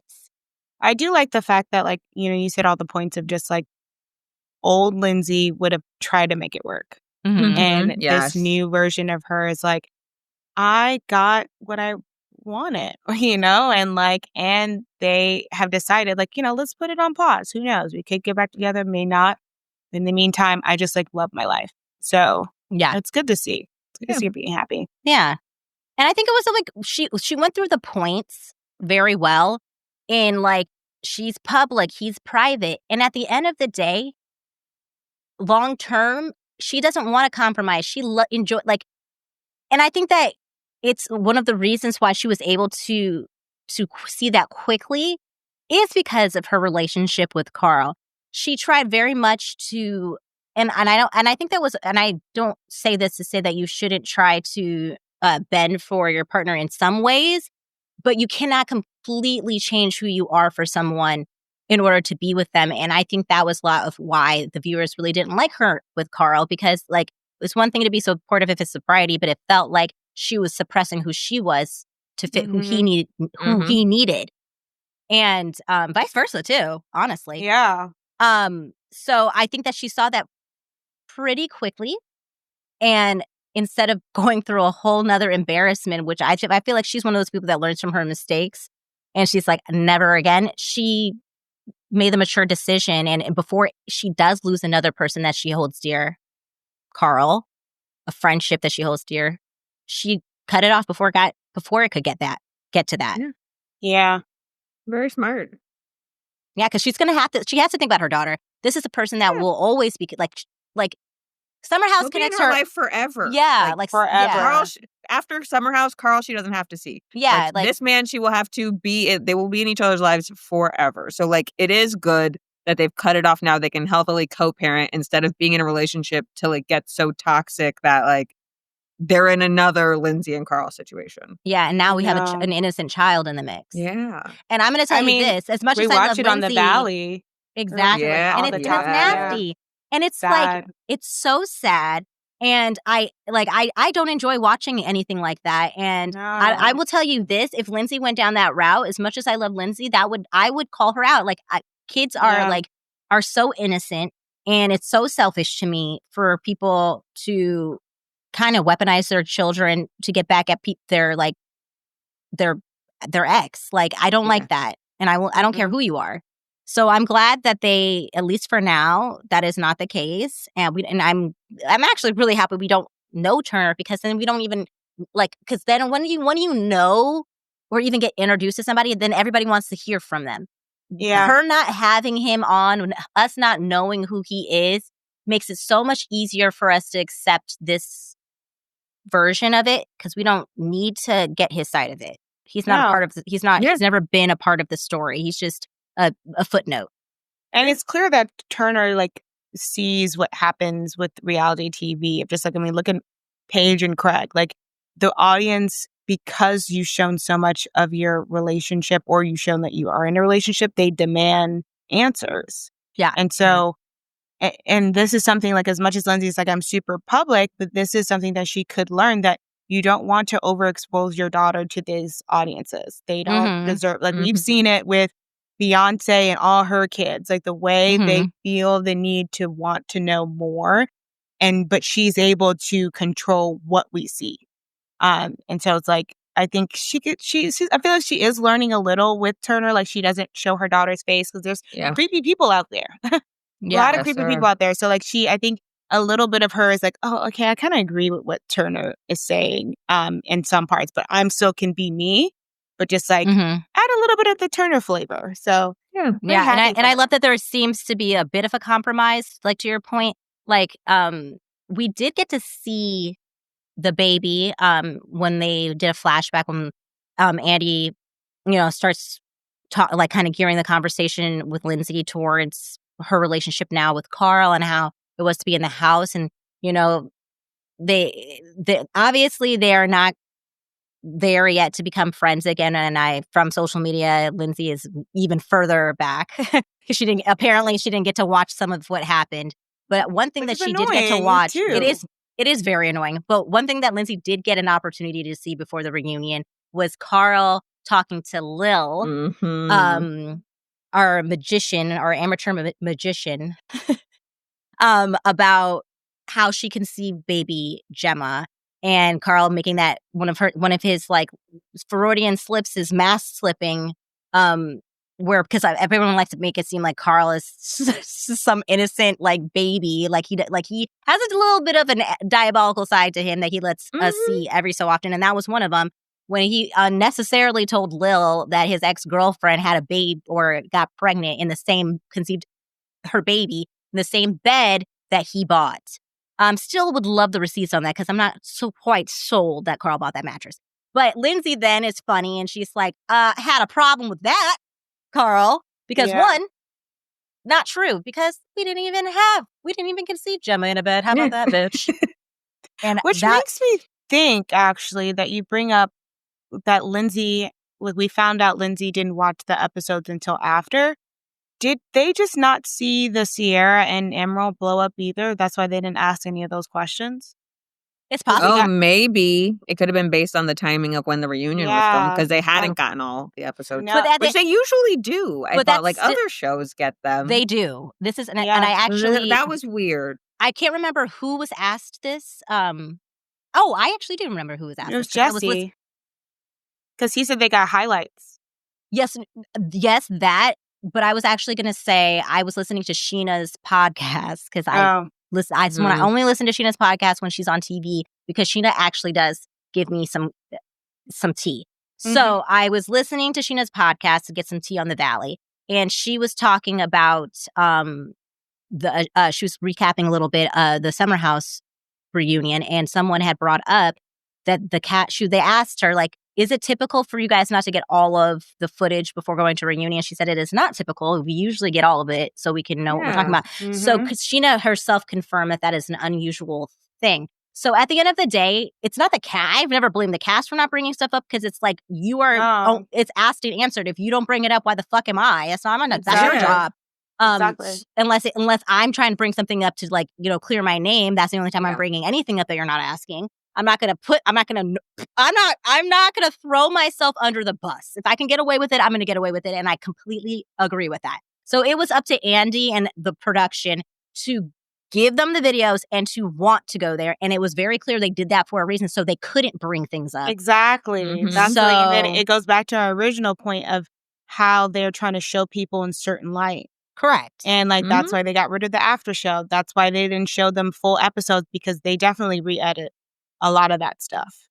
Oh, absolutely. Yeah. So they were just like, okay, well, new things are coming out. And they just, oh my God, they're so upsetting. They got so much backlash about Emerald. That one flipped itself real quick that I just don't even think that they wanted to go down the route of making the production look as bad as they deserve to look in that. And there would have been no way around that. And even with again, centering, we've kind of already talked about this, and I'm not going to stay on it too long. Even with centering, again, like I think, like to your point, I think Amanda, they're trying to make Amanda into the new Paige for next season. The after show is another thing. That's why we're not bringing any of that up. What Amanda said was so disgusting with saying that because Lexi essentially gave, and I don't agree with this, Jesse an ultimatum of like, be exclusive or you can't like have sex with me, essentially. Yeah. And then her kind of saying, then what was he to do, as if that was an acceptable thing to say. They can't have their star saying that. They can't have their star even. And I don't think that they trusted Amanda to be able to guide herself out of that. So, No. And this is why I don't blame Lexi for going on that podcast tour, because she didn't even get to see any of the after shows. Because imagine if Lexi would have seen that after show, she absolutely would have brought that up at the reunion. exactly. So she did not they showed it after, and then they stopped showing it. And that's why, and then sis is probably like, and again, it's not even about like me being like, I like Lexi or not. It's just showing clear that like, we are going to edit you how we want to edit you. No, of course, yeah. And in Emerald's life, it showed severe consequences. Yeah. Like that to me is like not okay. And so like, I feel like when she says like it really depends on how people interpret things that she's saying. But like for me, again, I don't know this lady, but when she says things like, I'm standing up for women, I say in my mind, it sounds like production wanted me to do a certain thing and I went against the grain. Period. And now I'm not here anymore. And the thing is, I 100% agree with you. I think that she should have done the podcast tour. I still stand firm. But I do believe, though, even when you do the right thing for yourself, the consequences don't always go in your favor, because reality TV is just not fair. And that's my own. Sometimes you get punished. Yeah, whether you're in the right or not. I think it's one of those things of like, I'm going to let the statement know that like, this is read between the lines, because this is why I'm getting punished. Period. And it's very clear what they're doing over there. And it's unfortunate because now she has to deal with things that we don't have to deal with. We get to go home and live our best life. She's having psychotic people going into her DMs and probably saying the most horrific things to her. Yes. Yeah. And so like, for her, she's like, and also at the end of the day, as critical as we are about the people we like and we don't like, and I'm including us as well in this, I would never go and like threaten any of these people. Never. Yes, you could say that, like, I know me, I can be reckless and I can say like certain things, and I be saying, throwing out the B word all the time, but like I say the B word don't mean nothing to me. Okay? Like, that's still different than death threats. That's still different than like the levels that some of these fans go is just completely not okay. Yeah, sometimes there's a these are real line. people. These are real people. Exactly. And what we see of them is not 100% of who they are. And like, the people who just take it to that level, I don't get it. I think I've never understood it. I don't either. Like, the thing is, it's not to say that people are not allowed to have their critiques or criticisms of these 100%, people. Yes. But there is a line. There's a line. And oftentimes they cross it. Like, I don't like Jesse. And I don't like him more than... I actually don't like him. And it's because of what I've seen on the show. And yes, it could his be actions. Editing, but but you can't blame it, the show, because I've seen him on other things. I don't like him. And I think that he is like... I think he is like a similar, no one's as bad as Jax, but you know what I mean? He is one of those toxic Bravo men. Like, I don't think that no one is Jax. But the moment we met Jax, we knew he was bad. We didn't think he was this Jax. This Jax is disgusting. Yeah. Well, like, to where we don't even want him. It got worse over time. Yeah. Absolutely got worse after time. I feel like over the old Jax, we kept like, that man is evil, but you weren't like, I want that man off my TV.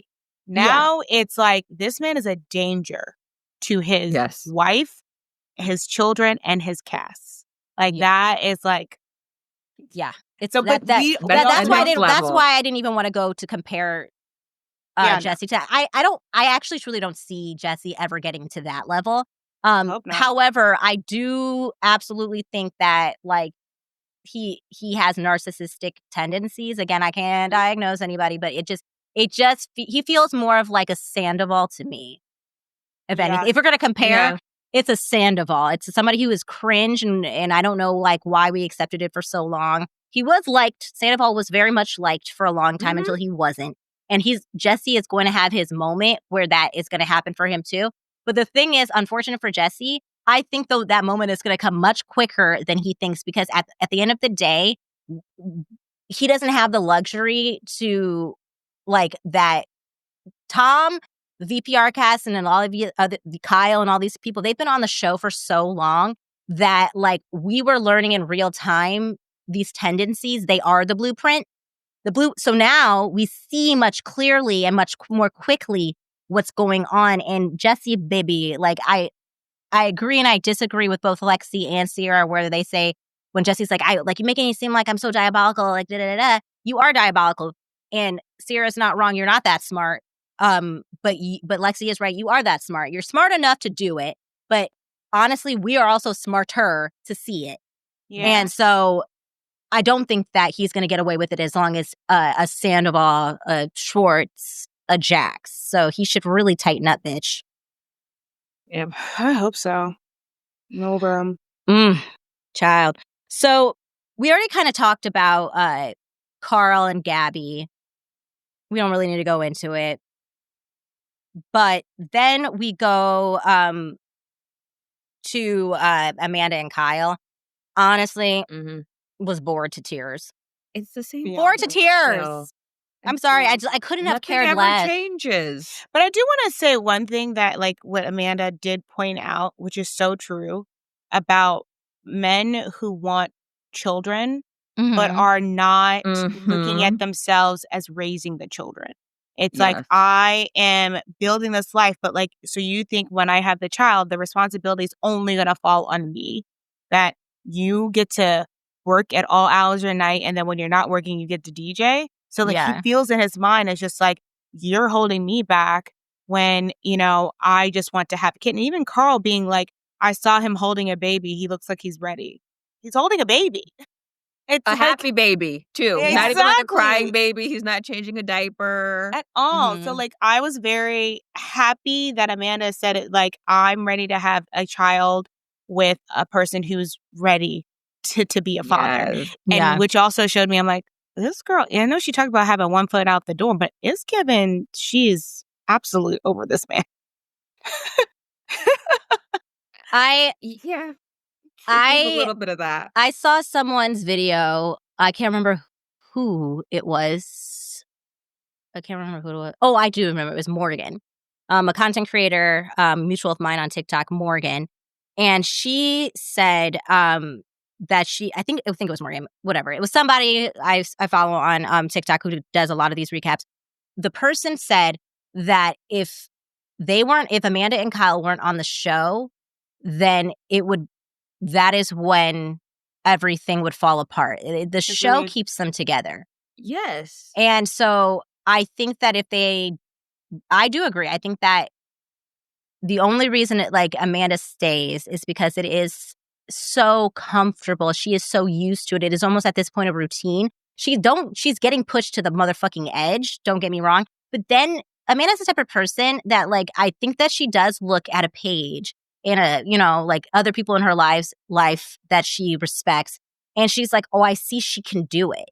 You don't want to ever see somebody see that somebody else can do it. Agreed. And I wonder, for Amanda, she's probably not ready to take that step, but seeing other people do it, and I know, and maybe I'm guessing this, I feel like she herself probably doesn't have the confidence to be like, oh yeah, Paige can do it, I can do it. I don't think she sees herself as that same type of person. But Kyle thinks he can continue to push her and she's never going to leave. And you can see more and more with each bit of her we're seeing that she's coming to fullness, especially with actually doing this. And I think that this happens a lot of time for women who are usually the more passive person in a very toxic relationship dynamic. It's easier for them to get swept away, but the moment they get something and they're really passionate and good at it, it's a moment they realize that this person has always been a hindrance and they can't put the genie or the back of the bottle. And I think that Kyle better also tighten up if he wants to keep his wife. Oh, Like, Yeah. I think he already lost her. I agree. I don't. Yeah. You know how we I'm gonna be very Gen Z. Like Lexi said, she had the ick with Jesse. I absolutely think that Amanda has had the ick with Kyle, Mm-hmm. and with every, like, you could see it even throughout the season. Like, and it's nothing huge.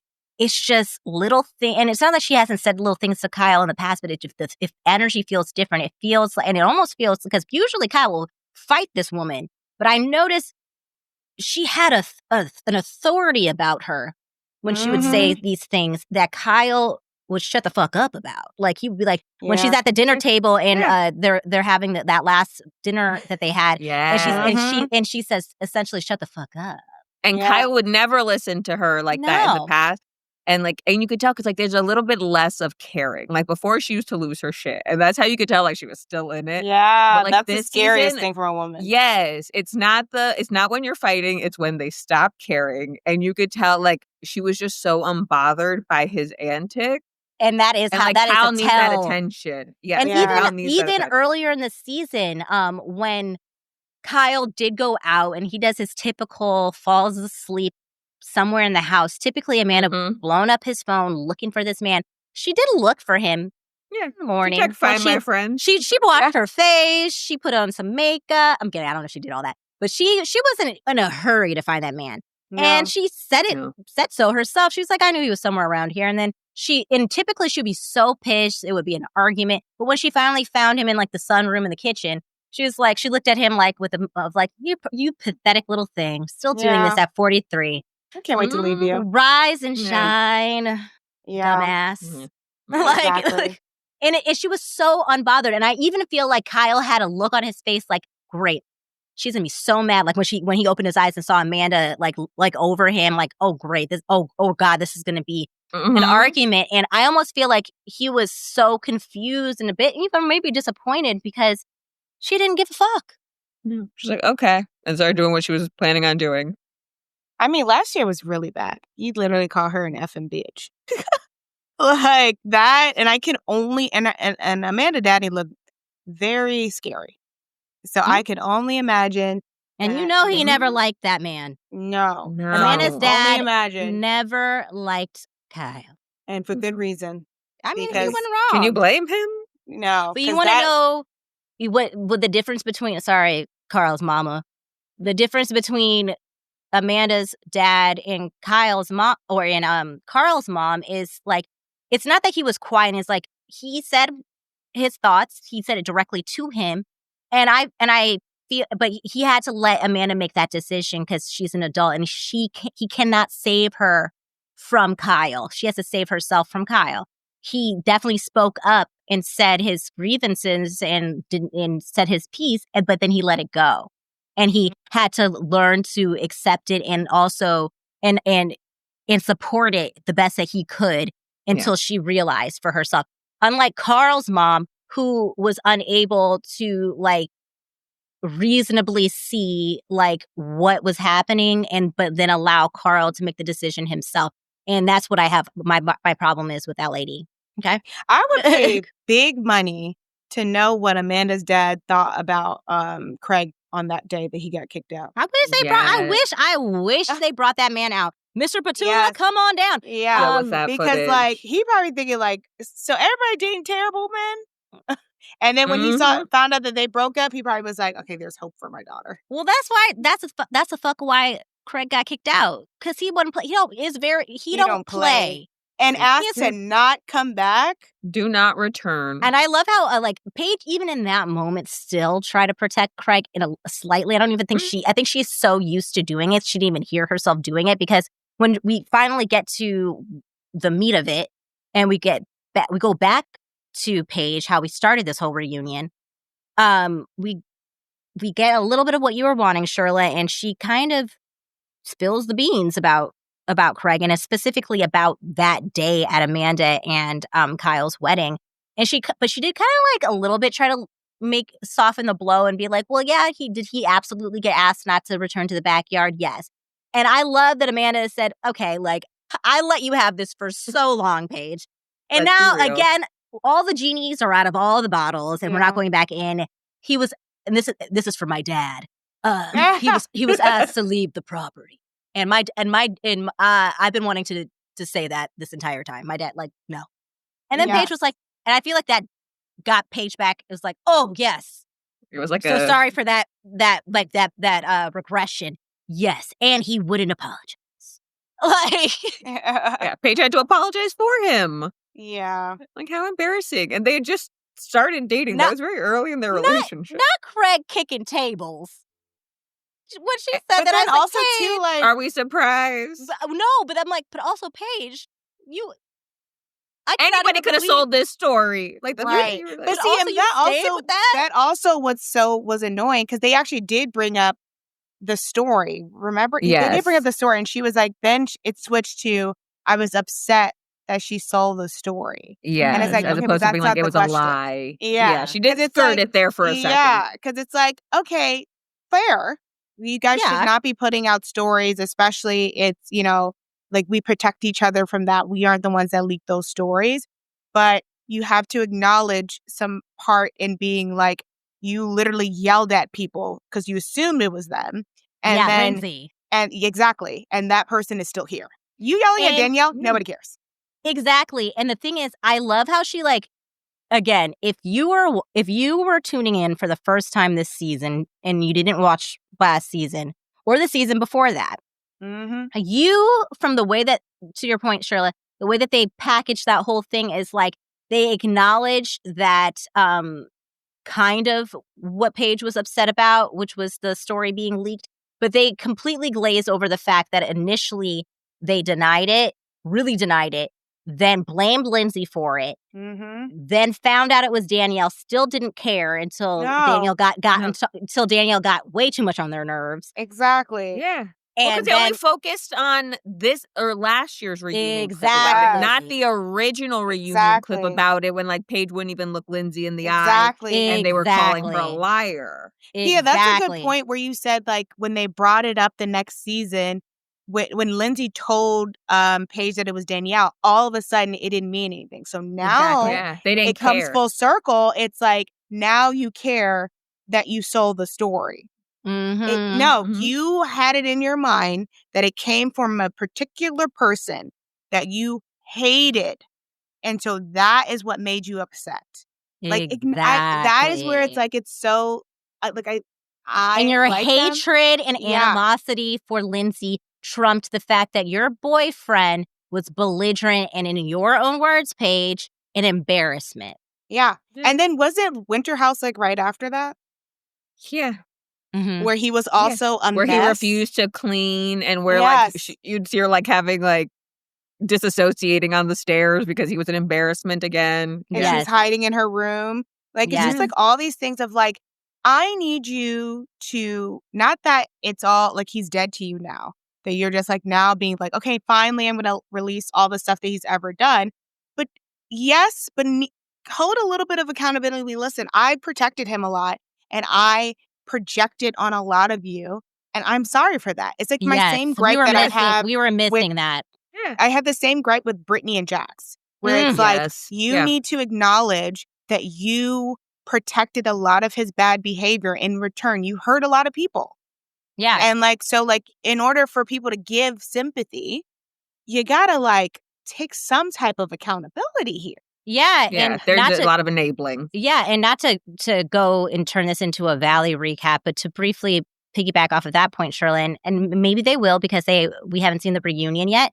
But I do hope that Brittany acknowledges when they get to the segment about, I don't know why they're so fucking mad at a man who had wine at a wine tasting, going to bed early, doing all the things that they act. Storyline? Yes, the Danny storyline. And then Brittany being the person to lead this whole like witch hunt that they're like making a non-issue into an issue. So much projection. And they the editors, I will say, did a good job at kind of like playing back the fact that like, but I don't even think that was, I'm trying to think, I don't even think it was in the context of what it really ended up being in the context for me. Whereas this is direct evidence proof that Brittany would have wanted Jax to do what Nia did for Danny. Mm-hmm. Yes. Exactly. Anybody who has a partner. And they also, too, showed Jason. You're just mad that it didn't happen. Exactly. And that's what and you got so upset at Jax for calling you a drunk.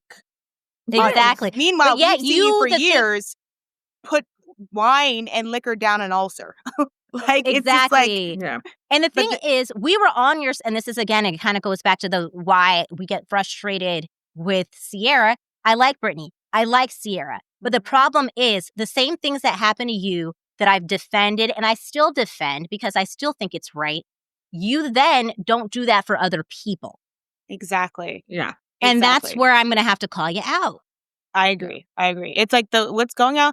Like, this is where it's like we're realizing, like, the valley, and again, not to make it a valley recap, but where it's turning dark and where we say it's like it's feeling more BPR. It's giving, these are not a group of friends anymore. It's like people want to embarrass or ruin people's characters for entertainment. We don't want that.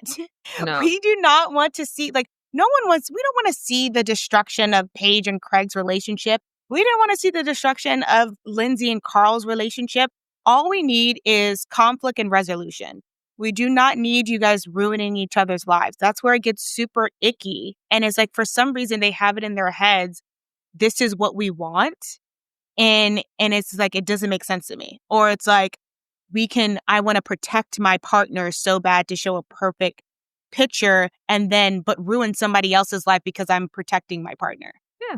Well, I didn't get that, so then you don't get that. There is no grace because, like, I wasn't protected from that, so now I need that same blood from you, as opposed to being like, I wish I got that, so therefore let me do this. Like Lala. Yeah. I was just gonna say that. Yeah. I was just gonna say that. Yeah. But yeah, no, it's like, these all the stuff really comes full circle. It does, really, when it comes to Bravo. And it's, I will say, Paige got away with it. Jesse got away with it, and I felt like this reunion, to sum it up, was a lot of people getting away with a lot of things. I think a lot of bad behavior. And then it goes to, we need to also acknowledge, like, why are they shooting these reunions so early? Like, I understand the Valley shot early because of the pregnancy. Yeah. So when you were talking about, like, I hope Brittany acknowledges, but I don't think they even saw those episodes by the time they shot the reunion. So they probably saw highlights. And so, like, for Summer House, I'm like, why are they shooting the reunion so early? Like, we're not going to be able to get any type of resolutions from any of these people at all. I don't know. The reunion part 2 was like most part 2s, 3s of any of Bravo reunions. Snooze fest. So literally just, it was on theme though. It was on they were ready for theme. it. Yeah. And, you know, it was great that we did get a lot more details about what happened at Amanda and Kyle's wedding. I think we all kind of already knew that. Thank you for confirming it finally, kind of. I guess we'll take what we can get. No accountability. Only bring back Danielle just for that. Actually, tell us what really went down, Danielle. You saw it. I know you got a recording somewhere. I just can't. I can't. I know. It's a don't want to open. She's not coming back. No, I know, but I'm like, I feel like they might bring her back just to piss you off. I know, right? But she's just not a watchable villain. It's like Jordan. It's like these people are like I can't stand to watch you. Yeah. They try too hard. They try too hard. Like, it's like Janet on the Valley. Like, you're trying too hard to be relatable, to make great TV, and it's like, please, Janet. And let me tell you something. I was always side-eyeing Jason. For sure. I just didn't have much to go on to have anything really definitive to say, because I was going off of feelings and vibes. And I don't like to say things when I don't have enough to support. Yeah, it's only been one season. I have enough. But it's also like you're married to Janet. Yeah, that was all I needed to know. When he said on Watch What Happens Live, like, it's only like 4 people who don't like her. I'm like, you are absolutely deluded. Lies. Maybe 4 people on your cast. Let me just tell you. I don't need you to be anybody's lawyer, including mine. That's insane. First of all, you listen here. You should ask them to stop telling people you're a lawyer, because you're a god. Like, you're an awful one if that's the case. Like, I have never seen someone be so like flustered in my life. Like Right. it was horrible. It was It's like so you bad. must is be how not a you're trial lawyer because you don't No. know. Because there are lawyers that are Maybe he just reads lawyers contracts. You're not a Maybe. trial lawyer because you are horrible.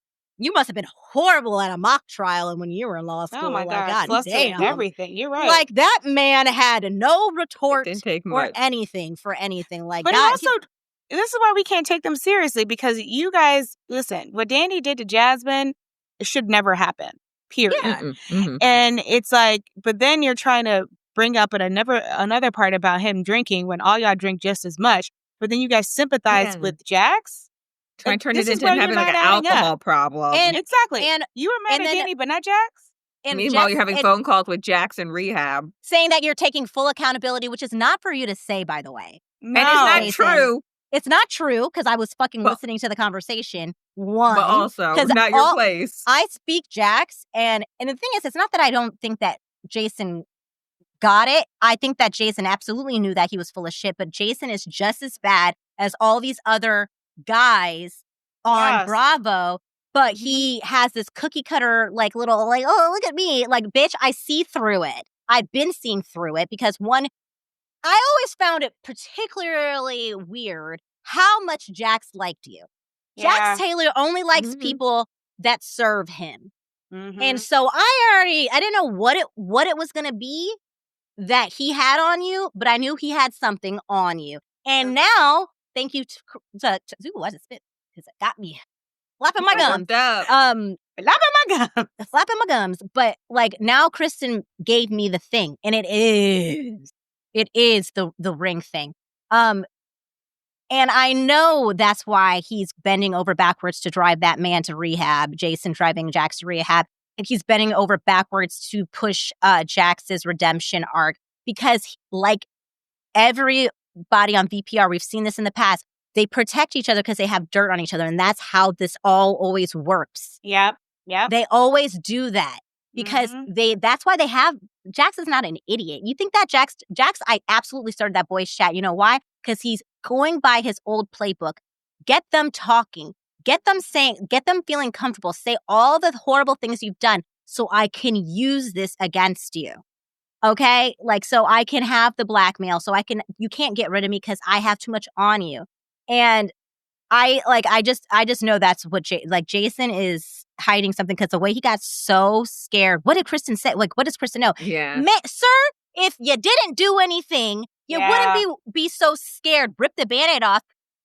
If you know you didn't do anything, he was really you scared. wouldn't be scared. And you can, And it makes you me can wonder if there's more. There is There's more. definitely more. Because There- because because- that face and like Yeah. that reaction was not warranted off a ring thing. Especially was- when they were like, oh, that's it? And then they were Yes. fine. And then all of a sudden it turns into a bigger deal. He was also very specific of like, oh, I take my ring off in the bar and go with flight attendants. That's so specific. Yeah. She Mhm. didn't say that. And if he was a good lawyer, he could flip it and be like, "Oh That yeah, man the probably reason not I even a got lawyer. yeah, he's probably just like freaking Craig. We're gonna find that out. Mm-hmm. He went to the same law school as Craig, I'm sure. Yes, Literally 1-800, not a sure. lawyer. Truly. But they're definitely for that, and also too, it's like they're this is why I'm like they need to stop listening to Lala and Gina. Both of them did not know how to carry a show, and so they're trying to give them advice of like, if you put blame and attention on other couples, no one will ask you about your situation. Deflect. Yeah. Yes. And it's not working because stop insulting our intelligence. Yes, like it's very obvious what you're trying to do, especially pointing to a situation that had nothing to do with you. exactly. Like so, because Janet thinks she is so much smarter than she is. She thinks that if she M&Ms us and says the thing that Kristen is doing, which Kristen is doing, Yeah. Kristen but the thing is, And she admits it. yeah, We know she's doing it. Kristen M&M'd Janet before Janet had an opportunity to M&M her, which made her situation look stupid. But at the end of the day, like Kristen invented the game, and you're just merely playing it, and not well. Yeah.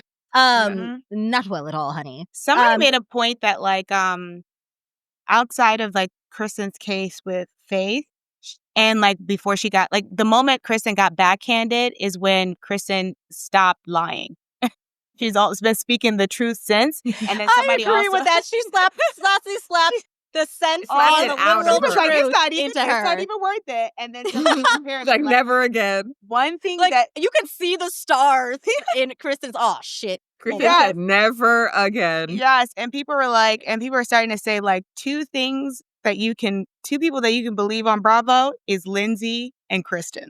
Yes. They never lie. And now we're seeing it. never lie. Everything that Lindsay has said, all of a sudden, it's like, oh yeah, she was right. And we see the same thing with Kristen. So Kristen definitely knows some more stuff. Oh, absolutely. absolutely. Absolutely. Yeah. And it is like, honestly, if you have never seen Vanderpump Rules, if you've never, like, I'm telling you this, Kristen Doute is, like you said, she if she is going so hard against Janet, it's more than just Janet coming after Kristen. It definitely didn't help her. She might not have gone after Janet had she not done that. But the thing is, she wouldn't make something up just to get back at Janet. Because No. that's not Kristen. No. Again, No. she's just so much smarter than that. And she also knows that the audience finally has woken up to it. So she's even louder about it and more brazen about it. So it's great. Because for a while there, we got Kristen to be like, she wasn't, being as like as wild in the like she was in the beginning seasons of VPR towards the end. But she absolutely knows that the audience is on her side. And Janet absolutely knows the audience is on her side because let me tell you something. If you still spread a rumor that I truly believed was not true about my husband cheating on me, and I already Let's talk about the husband. Yeah, let's talk about the husband. And we already have had past problems that which is what caused you to be so against Kristen last year, which I felt like wasn't even that big of a deal, to be honest. At least what you clued us in. This would be a big deal for me. And for you to be within seconds, be like, Kristen, all you have to do is say you made it up and we can move past it, because you need Kristen to move past it, because you know you can't go after Kristen the way you would want to go after Kristen, because you are listening. You're very Sheena-like, and you are in the comment section. You are seeing what people say about you. And you know that if you want to be on this show, if you want to get the image that you so desperately want from us, you cannot go against Kristen no matter what she does. Yeah. And this is why she decided to just go against Jasmine. Because she exactly. It doesn't even make sense. Exactly. No. Because it doesn't even make sense. Yeah. She doesn't have the fan backing behind But Jasmine went rogue as fuck on her. She sure did. Because Jasmine was a little finicky at some point too. But then we were just like, okay, yeah, we can get behind this. But also I feel like Janet and Lala and them miscalculated, thinking that Brittany would be the Ariana based off of what she's going through. But people are realizing that this we feel bad for you for your marriage situation, but you're a terrible friend. Oh, absolutely. Yeah, that's what I love everyone pointing it out, including who? Kristen. Exactly. That's what we needed. Exactly. Because Zach did need that, because Zach gets a little whiny for me. Yeah. Yeah. I like him. I like him. But I can't even imagine. A little whiny. But I like that because he's himself, because he's just especially with Brittany is the main person that you know. And you grew up with her in Kentucky. Yeah. I would take So I would take great offense to that. Exactly. So that's where I give him a little grace about being whiny, because I can only imagine, because he can see it. Watching someone, I can't even imagine a childhood friend watching that turn in real time and just take the other person's side, and it's just really seeing just the show and not your actual life that. I can't even imagine. But I've always been on his side, even before they produced receipts. I always knew that whatever he said about Janet was taken out of context. I didn't need to see shit. I could just tell from how the seasons went and how Janet was moving. So I'm been on his side the entire time. Sometimes I'm just like, Zach, you are his delivery's not always. He's dramatic. He's dramatic. But I also don't want him to change, because that is who he is authentically. No. It's like That's- Sheena, the beginning of Yeah. years. Yeah. Dramatic is like, Yeah. you want to watch my And music everybody's video? very much And I'm going to be real with you. I'm probably going to be making a video about this like on TikTok or in Instagram. But I will say this: Sheena is growing on me again. Really? Yeah, in the sense of No, I don't mean to do my face like that. No, and but I get why you would say that, and it's not for the reasons of like, okay, like you kind of got me thinking this, Shirla, You did this, Shirla. because like It's your fault. on her podcast, she was talking about her anxiety and how like that plays a factor into like how she needs to tell people like how many people she had at her birthday party and things like that. And it's like at the end of the day, Sheena has always been Sheena. And the thing is, there has been like, and so I had to start thinking about like, why is it that I find Sheena, especially in the past couple of years, so insufferable? And it is her proximity to Lala. Oh, for sure. And because Sheena has always been like that. Mhm. And it has never Yeah. bothered me to the degree that it bothers me until she became besties with Lala. And like I said, if Sheena would want to actually be on the show for real, she needs to cut ties with Lala. Because agree. her proximity to Lala is making me associate Lala's behavior with her. And Yeah. honestly, on her own, she makes sense. It's them being together that makes her feel like she stands out in a distracting way. Yeah. So it is that because like at the end of the day, like she actually is in some of this drama. Like we had authentic moments with like her telling her name is Michelle. Okay, Michelle. I was gonna call her Melissa. Michelle about Jesse's like new boo and that the girl was talking shit. These are like she had authentic I don't see moments. that as authentic though. Like I What feel was that like producer but set up? exactly. Authentic- But I feel like this is where I'm going to agree with you. I agree that she needs to cut ties with Lala because right now what I'm seeing for Sheena is desperation. Yeah. It has a lot to do with her being with Lala. But what we've seen is that, to your point, she is friends with these people. But the moments that we're seeing on this show right now are not authentic. She knows that by her telling Michelle this is going to get airtime. She knows that by her telling Janet what man with the hair Zach said is going to get her airtime. She doesn't even look comfortable on TV right now. So, like, I agree with you to your point. Like, she could get to the point where we're like, we know she makes sense. We know that out of all the people to be there, it should be Sheena. But right now, she is, I feel like, I don't know her, but I just feel like she's trying to get them both. Like, Lala is probably saying to her, like, if it's not the both of us, like, we must be on this island to the valley for a reason. And that's going to be a part of of my... how Lala is about her paycheck. That's what I'm saying. Yeah. But that's my point. I am 100% agreeing with you. And that's actually my take. Yeah. That is why I agree. Like, the thing is, when I say she's growing on me, it's not because I'm, like, liking her. It's just the fact is, Sheena has been good TV. And Sheena has always annoyed me. But she's still, to me, like, kind of like you said, I see talent. And she does make sense. But the problem is, because she is annoying, pairing her up with Lala makes her not watchable. But the problem also is, Shirla, I agree. A part of Sheena's downfall is that, and why she can't be the thing that she wants so bad to be in the eyes of the audience, is that she self-sabotages by hitching herself to people that are really not her friends. Yeah. Rachel. She said it to a lot of people, and then right now it's Lala. Sandoval. She doesn't trust she can stand on her own. She's deeply insecure. And it backfires on her time and time again. And I can tell you this, Sheena, if you're listening, if you've somehow come upon this, I am telling you right now, I see it, and I've seen it in the press. Lala is hitching herself secretly and silently to Michelle, which is why she stood up for Michelle, because she sees that this is a storyline. And Lala is an opportunist.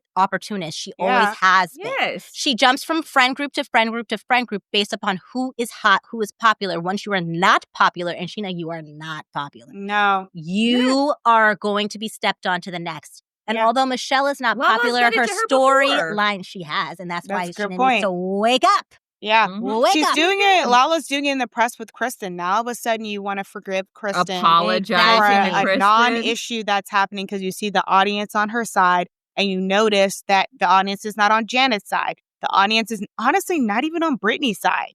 Exactly. So like you're seeing these people. Lala is going to snipe Sheena from the side, but yet she's going to make Sheena feel like guilted or obligated to bring her along. Exactly. Do not do it, Sheena. Sheena, you never needed Lala. You know why? Because I didn't even realize this until Janet really started talking a lot on her podcast. You are the bridge for Janet.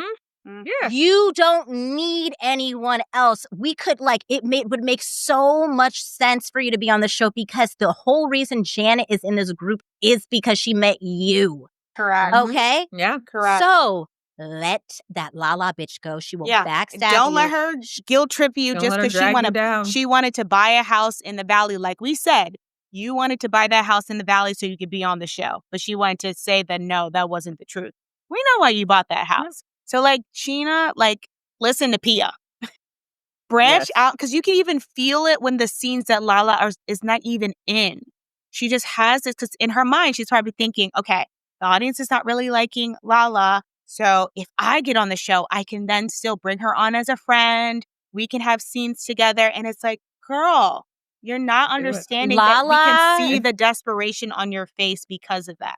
Lala she will make you feel close to her only to abandon you when you no longer serve her. Ask her assistant, Jess. Ask everybody who's been friends with Lala, it seems like. Her assistant, Jess, you couldn't tell me the way that woman would bend over backwards to appease that woman suppressing her thoughts.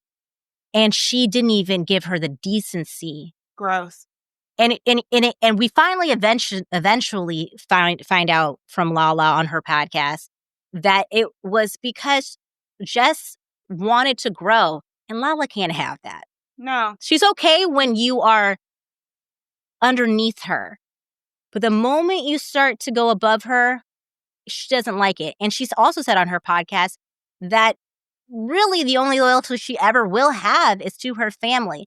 And as much as she tries to make you feel, Sheena, like you're a part of your family because you're raising your little girls together, you never truly will be.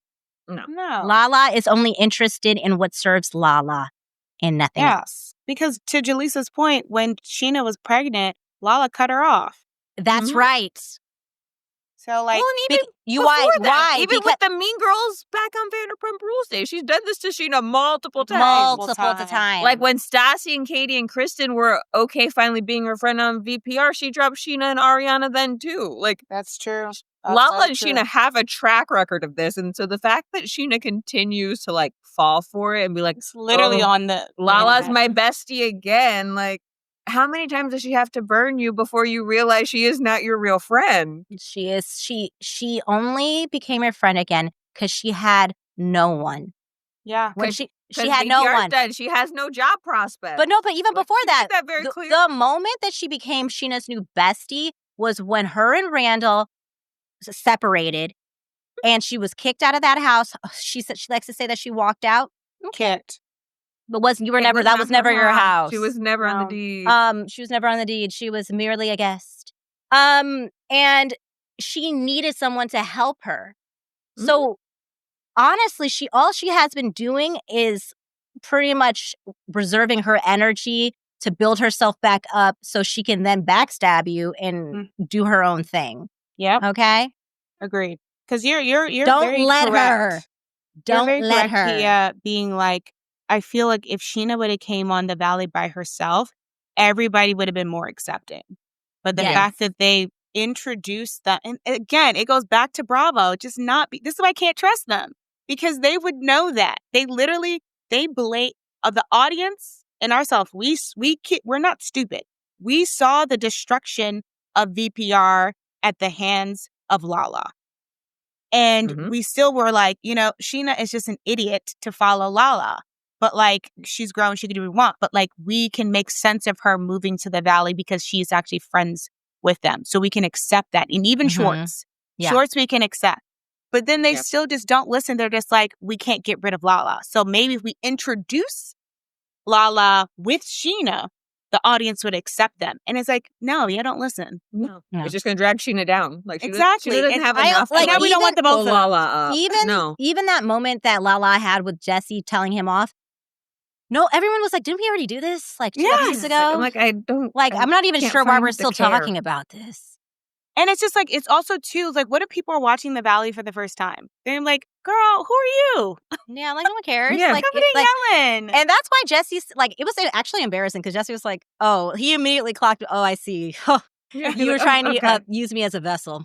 That Oh, was got fun. it. That was That's funny. why I it's got like, it. it's so, Jesse's also a terrible human. But like, Yes. man, that man is funny. He is. He is. He is very similar to Jax. And Michelle's not wrong, but she is wrong because I just don't think. I think Jax Taylor is just such a unique. Like, I don't see Jesse wanting to bug Michelle's house. He just wants to bug her. That's Yeah. about it. It's He wants you, different. It's a yeah, different- so he can hear that she cheated and be like, Like, aha. I got her. I'm so sorry. I didn't mean to turn this into a Sorry. Valley little Oh, but recap, that was but good. It's because Summer It House was was so good. boring. You got Yeah, bonus. There wasn't that much. bonus content. We had to Yes. give you a little spice because the I mean, reunion in part to your 2 was lacking. you were talking did a about side like quest. you were Lacking, talking about like- crossovers, and Yeah. we're introduced by the We VPR did it. cast to the Yeah. Summer House cast, and now they're on the Valley. So Yeah. Full we did a cross- circle. Full circle. Yeah, Kristen and Sheena were on the first episode of Summer House. You know, just Yeah. see, There we go. it's all connected. you're welcome. You're welcome. And with that, Summer the was reunion was kinda done. fun. They did. Summer was over. Summer was fun. They I will see who is back for next summer, which is really this summer. And That's we'll so see. unfortunate. Can you imagine that? Like where it's just like you may or may not have a job.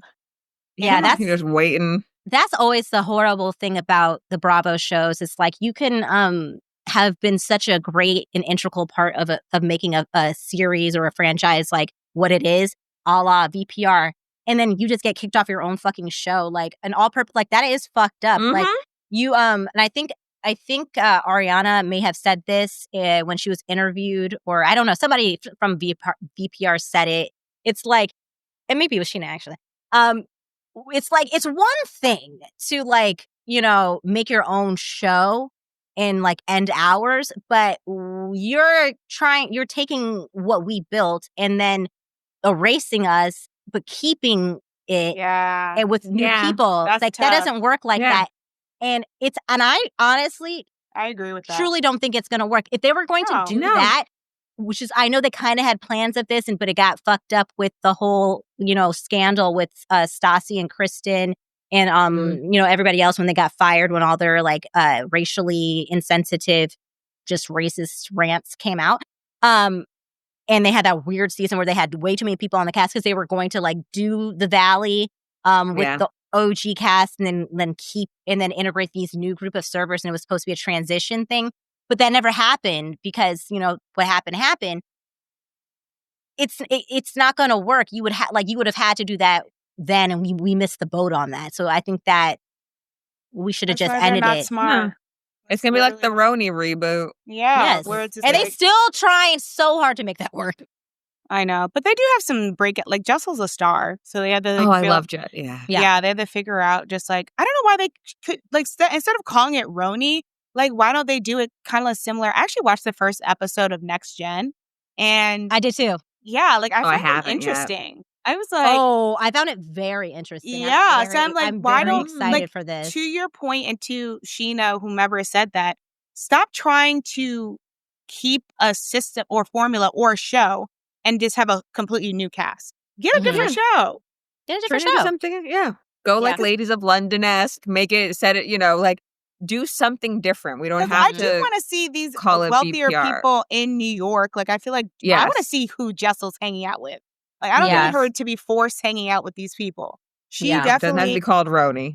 yes, she be having fun, and Lindsay be hanging out with her too. That's all Mhm. of them. And Aaron. And Aaron, yeah. Aaron, Yeah. yeah. I actually Aaron think kinda that they reminds should. me of New York I thing. actually think that they should just use those three and then start over. I think everybody else could go. Yeah, do they a have a new lot New of, York but you don't thing. even have to Call it call them something else. Roni. Like I just don't No, understand call it why something they can't. else. Yeah, just like have They their own steady show. trying to make Jenna Lyons interesting. Sorry. Right, like she's She's just not interesting at all. I know that I know that TV. She doesn't want to be on TV. I get that they need to have what makes the franchises like have status, and she has status, but she is so goddamn boring. She is. So you could find there's so many other people that we could like that have status in New York that could probably be much more interesting. That's not my job to find them. That's their job.